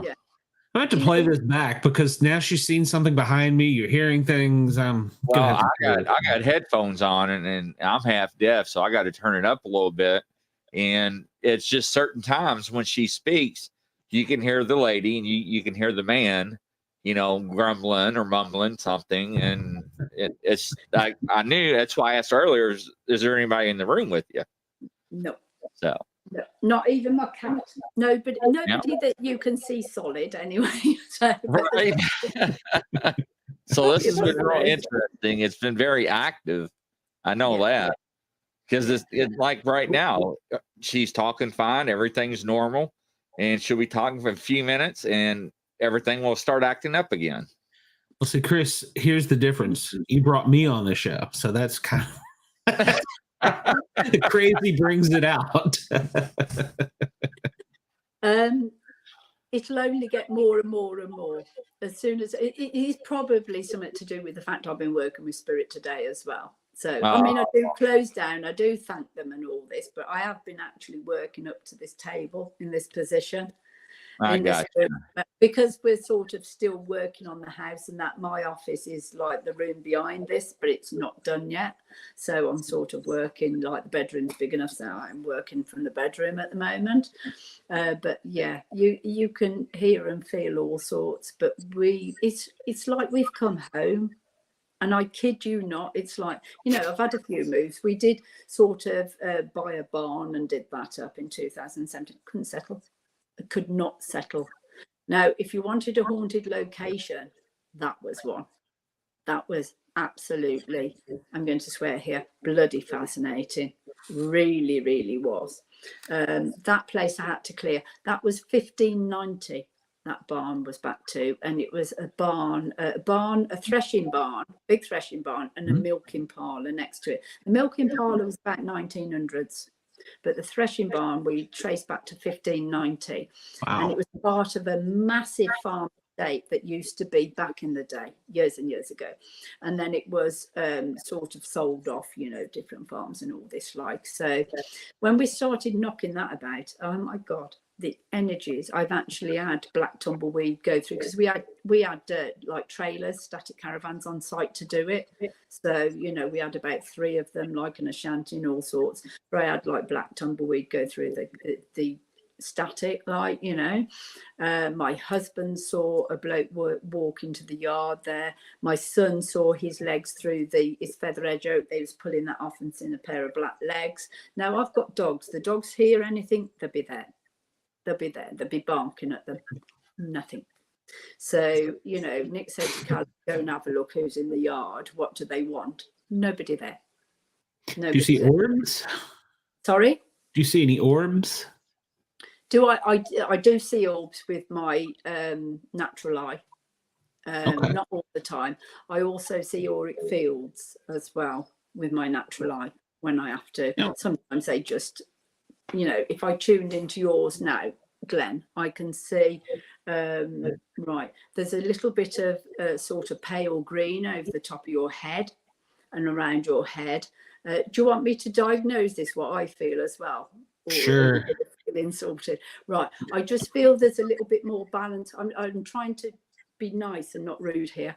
I feel there's a little bit more balance needed. Something's taken over your thought process and putting pressure on you at the moment. And I'm seeing that on your right-hand side coming in. So it hasn't dissipated to go out yet. And I just feel there's a bit of healing. Here's the thing. I'll add you to my healing list tonight. Okay. So send us some healing parcels. I still want you to message me about what you saw behind me because I have a question. So. Okay. Okay. Yeah. When you were talking about seeing orbs, do you see? I've had people tell me that they see different colored ones. They're clear. They're white. And I've often questioned because I've seen orbs myself. But is there any relevance to the color, or is it just the way the eye is perceiving them? Right. Okay. Relevance to the interesting question there. I have captured, and true orbs, not bits of fluff or moisture, or, we've looked into it to try and discount it.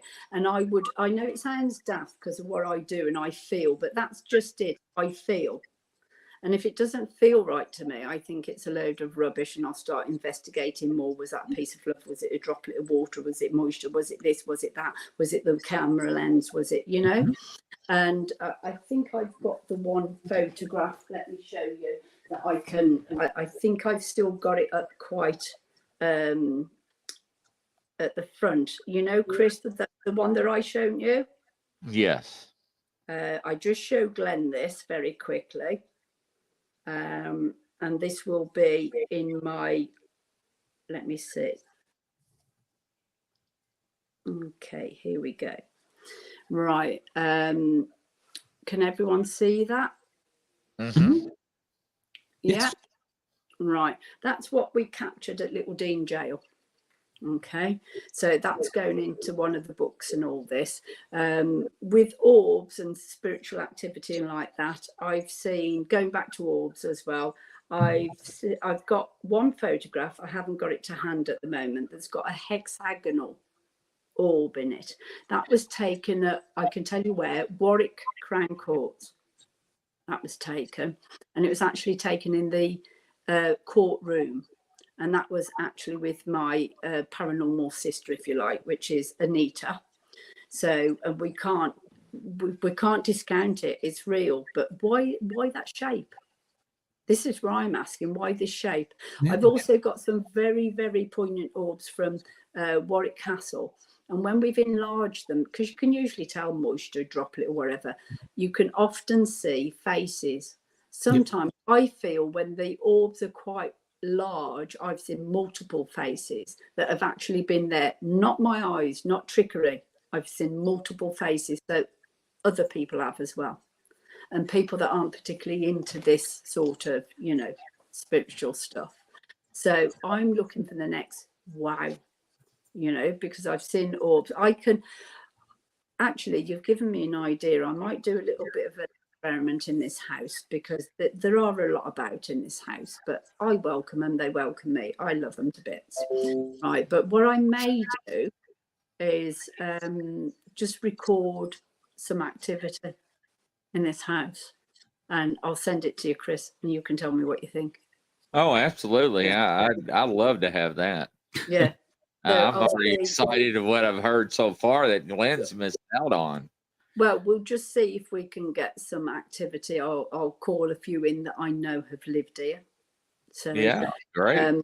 One lady in particular that used to live here, I was told that she really adored this house and she was very proud of it. And the way it had gone to sort of a bit rack and ruin. Well, things do, don't they, if they're not used and they're left and everything. So, and she's liking what we've done to it and, giving it new life. Right. So all our neighbours, although they're not that close, they like it as well. Fantastic. Someone's doing the big house up, but the energy is, we've down in the cellar, it's very atmospheric, I will say. Why? I don't know, but it's still got the original slabs, the flagstones where they used to lay the meat on there. And we've got a well down in the cellar as well. Oh, and really? Round well. Yeah. So, a very, very fascinating place. When we bought it, it's still got the servant bells hanging off the ceiling, and the meat hooks in the living room where they used to cure the meat and hang it. Oh, wow. Also, it was like paneling round. It's got, you know, one of these big fireplaces. What do they call it? Ignorant fireplace that you can walk in and sit in. They used to have an old settle that come out, a panelled one. Unfortunately, we couldn't keep the paneling. It was just too rotten. We couldn't save it. So that had to come off. We've kept the servants' bells. I thought those had come in handy, so I could put one up to get my husband to go and fetch and carry. What do you think, lads? Do you think he'll go for that? Do you think he'll go for that? Oh. I need a cup of tea. Ring the bell. No, we found a lot of artifacts as well, a lot of historical artifacts. We found some fantastic stuff. In the scullery, yes, I have a scullery at the end of the house on the ground floor. And when we bought it, he said, "Oh, you'll love this house," and all this. He said, "Look what I found. I bought you a new washing machine." Oh, yeah, right, okay. What do I want one of those for? Took me in the scullery, and I don't know if you know, they used to have the great big cast iron pots, and they used to mount them in the brickwork with a like a wooden top on. And they used to have the bit underneath where they used to put the logs and the coal and the fire to heat the washing. And he says, "I've bought you a twin tub." So there's a massive one for would have been the bath sheets, and a smaller one for the clothes, I suppose, and the smalls and that back in the day. And even outside, but you can feel the energy. This is my point. In the scullery, you can feel the energy. So we are retaining every feature of that. So that will just be wow. That's not pretty cool. But it's going to be cool. Just outside of there, we've got what we call the pigsty, and it is like a pigsty, but it's very odd. It's like two small houses, semi-detached together. And what I'm being told it was used for, it's all been filled in since. What they were toilets. One was the lady and the kids, and the other one was the men's. Right? They filled them in now. But that's when, I mean, that must have been years and years and years and years ago, you know, because I suppose the hierarchy that used to be in here years and years and years ago would have had bedpans, wouldn't they, if they didn't have working toilets? But all that the service used to be their toilets, you know. So steeped in history. I'm historically and geographically very illiterate, I will tell you guys. And I'm grateful because I can't add logical seed to anything that I investigate, can I can't, because I don't know it. I'd rather not know it, you know. So going back to Wilderhope, I'm glad that Anita has found that history though for me of that character that's local, because that is big time. The character is volatile, so I wouldn't want to summons her up, shall we put it that way. Right. It'd be very, very interesting. So, you know, she's sort of on a similar level to me. So, you know, it's very interesting, the story is, and I can't air it yet because it's the icing on the cake with this.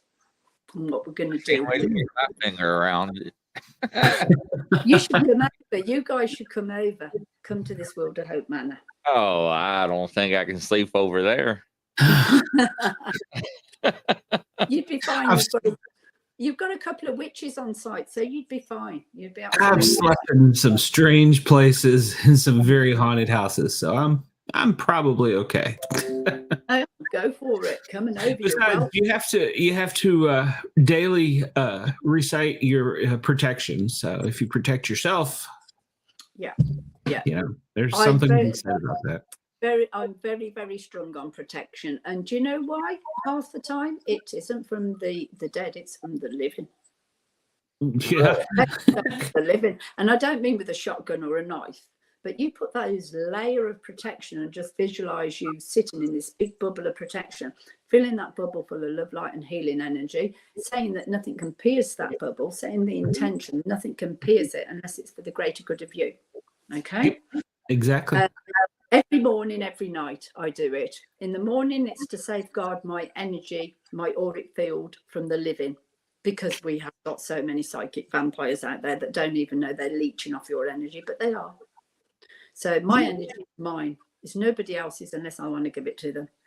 So, and that's one of the things I want to bring you back on is that psychic vampires that's been brought to my attention. several times since I've been broadcasting. And I meant to ask you that last time, and it just popped in my head when you brought that up. So, right. Psychic vampires, very quickly. There are psychic vampires that are out there that are doing it on purpose because they want your energy. Those are the worst kind, because they usually come in through the back door, and they're usually quite friendly, or and they're just leeching off you. It's like somebody pretending to be a best friend but just using you. It's a bit like that. So it's your energy they're attracted to, and that's what they want. They want that, but they're leeching off it. And then you've got the other end of the scale, where you've got sort of people that don't mean to, but they're low in energy, and they're just feeding off your energy. Well, if you've got no protection, I've been, to give you an example, a good example, not mentioning any names, but I've gone into a house where the person was quite a depressive person. Okay. Wasn't particularly spiritual, but had an understanding, like to hear about spiritual stuff, clairvoyance, demonstration, stuff like that, but wasn't spiritual in their outlook or their life, if you like. And I remember going to visit this lady a few times, and I'd walk out feeling completely depleted.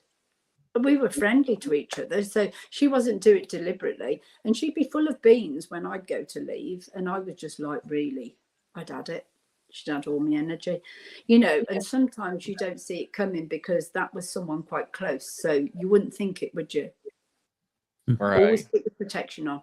Always put your protection on. Of a night, well, it guards against psychic attack from the living or the dead, and that's exactly what black tourmaline does as well. It helps, but your own protection is the best protection, like always. So you step into your personal power. Now, this comes to manners and swearing as well with spirit. I don't swear at spirit. I never swear. I'm professional with spirit, because to me, you've got to show them as much respect as the living. They don't have to talk to you. They don't have to interact to you. If you talk to them in the wrong way, you're doing is roil them up. Why would you want to do that? Wouldn't you want the hearsay on the level and discuss things with them calmly and all this, So with energies, I'm very protective of my own energy, and I've had to be. So I'm quite up there on the protection, very much so, but very much so in the daytime. Yes, I put my protection on this morning. I can redo it every couple of hours if I feel the need. If I'm walking into a volatile situation, say it's an extremely haunted place or very malevolent spirits or something like that, the protection will go on again, and I'll throw everything at it that I've got. You've got to keep your energy levels safe and high. Don't let anyone deplete them. So even if you're walking in, when I go into the hospices or on site to do the end of life healing, I've got a very strong protection, because I don't want anything to what that dying person's feeling like. So that's how I can carry out the job I do. So protection, like putting a raincoat on always. Or if you want to go out there, like MJ says, psychic condom. Imagine pulling one of those over your head and sort of, there's your protection, morning and night, always. Yeah. So one of the things I will mention that I'm going back to, and that's channeling and transmediumship as well. I had quite a passion for channeling. Philosophies and all sorts of stuff, and I've channeled some very fascinating stuff that will be in the sequel to It's Kind of Magic when that comes out, or it's all documented and everything. I'm very passionate about channeling, and very slightly sort of going back into transmediumship, but that's, to me, it's very energetic. It does take a lot of energy out of me, so I'm very guarded. Also very guarded who I let in as well. I won't let just anybody that close to me. So, and I've also got my bouncer on the gate, my beautiful spirit guide that vets them all as well. So we work very closely together. My spirit guide is like my best friend. He guides me, he shows me things. It's not always good things. I get heads up on a lot of things. Some things I don't want to know, but they show me because I've got to know. It's for the greater good of my work and everything else that goes on. So, yeah. So, yeah, that's me. I'm spiritual. I'm a multifaceted healer. I'm a little bit weird and a little bit crazy. There you go. I'll tell you what, I have one question. And how in the world did you get involved in all this? What made you get started in it? That's an easy one. Like I said to you before, Chris, I've been weird since birth. I have seen spirit.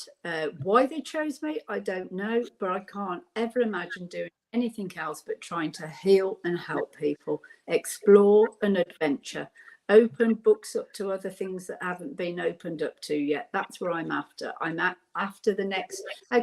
This energy that I walk with in the spiritual and the healing, it gives me, it's like an adrenaline rush to me, Chris and Glenn. It just gives me like adrenaline rush.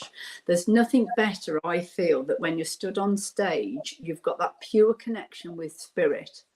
You're giving messages from people's loved ones to them, you know, absolute banging evidence, not just like, oh, I've got an old chap here or something like that, but, you know, something like, I'll give you an example. I've got your father here, he's dancing around the kitchen with a tartan flask. Now, either your father did that or he didn't. I'm after the evidence, because a lot of stuff is quite generalized. Now, the generalized stuff is right as well most of the time, but let's have a little bit in there, you know. And also what's important to me, which I feel that some mediums don't do, and a lot do it, allow the spirit to tell their story. Why have they come? When you're on stage, though, and everyone's come for a message off Auntie Flo or Dad or Mum, Sister, whatever, you know, and all this, that's what they're after. They want that message. They want that guidance. They want that reassurance. They want that closure. They want to know they're all right and all this, you know.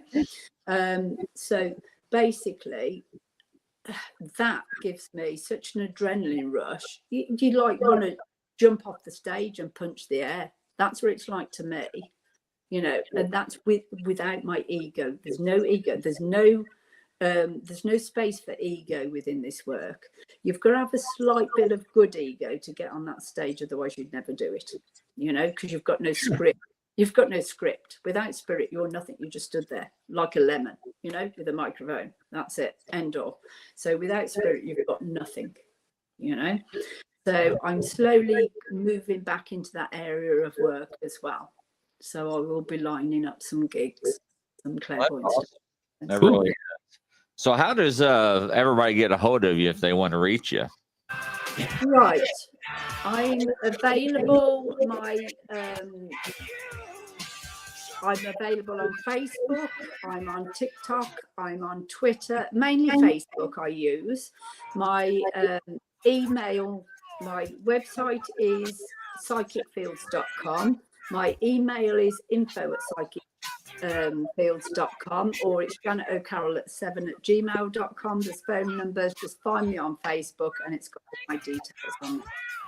Yeah, when I get your book, I'll put it in with the other books, and I'll plug it in on the shows at the end. And getting a good response off of people's books they've been selling. So hope that helps you out as well. I'll send you one over, Chris. Yeah, I appreciate that. I'm looking really forward to it. I'm jealous. You better share. So I'll send you one over as well, Glenn. How about that? You'll have to go. Glenn, you need to go watch the actual video back and hear what I was hearing during the interview.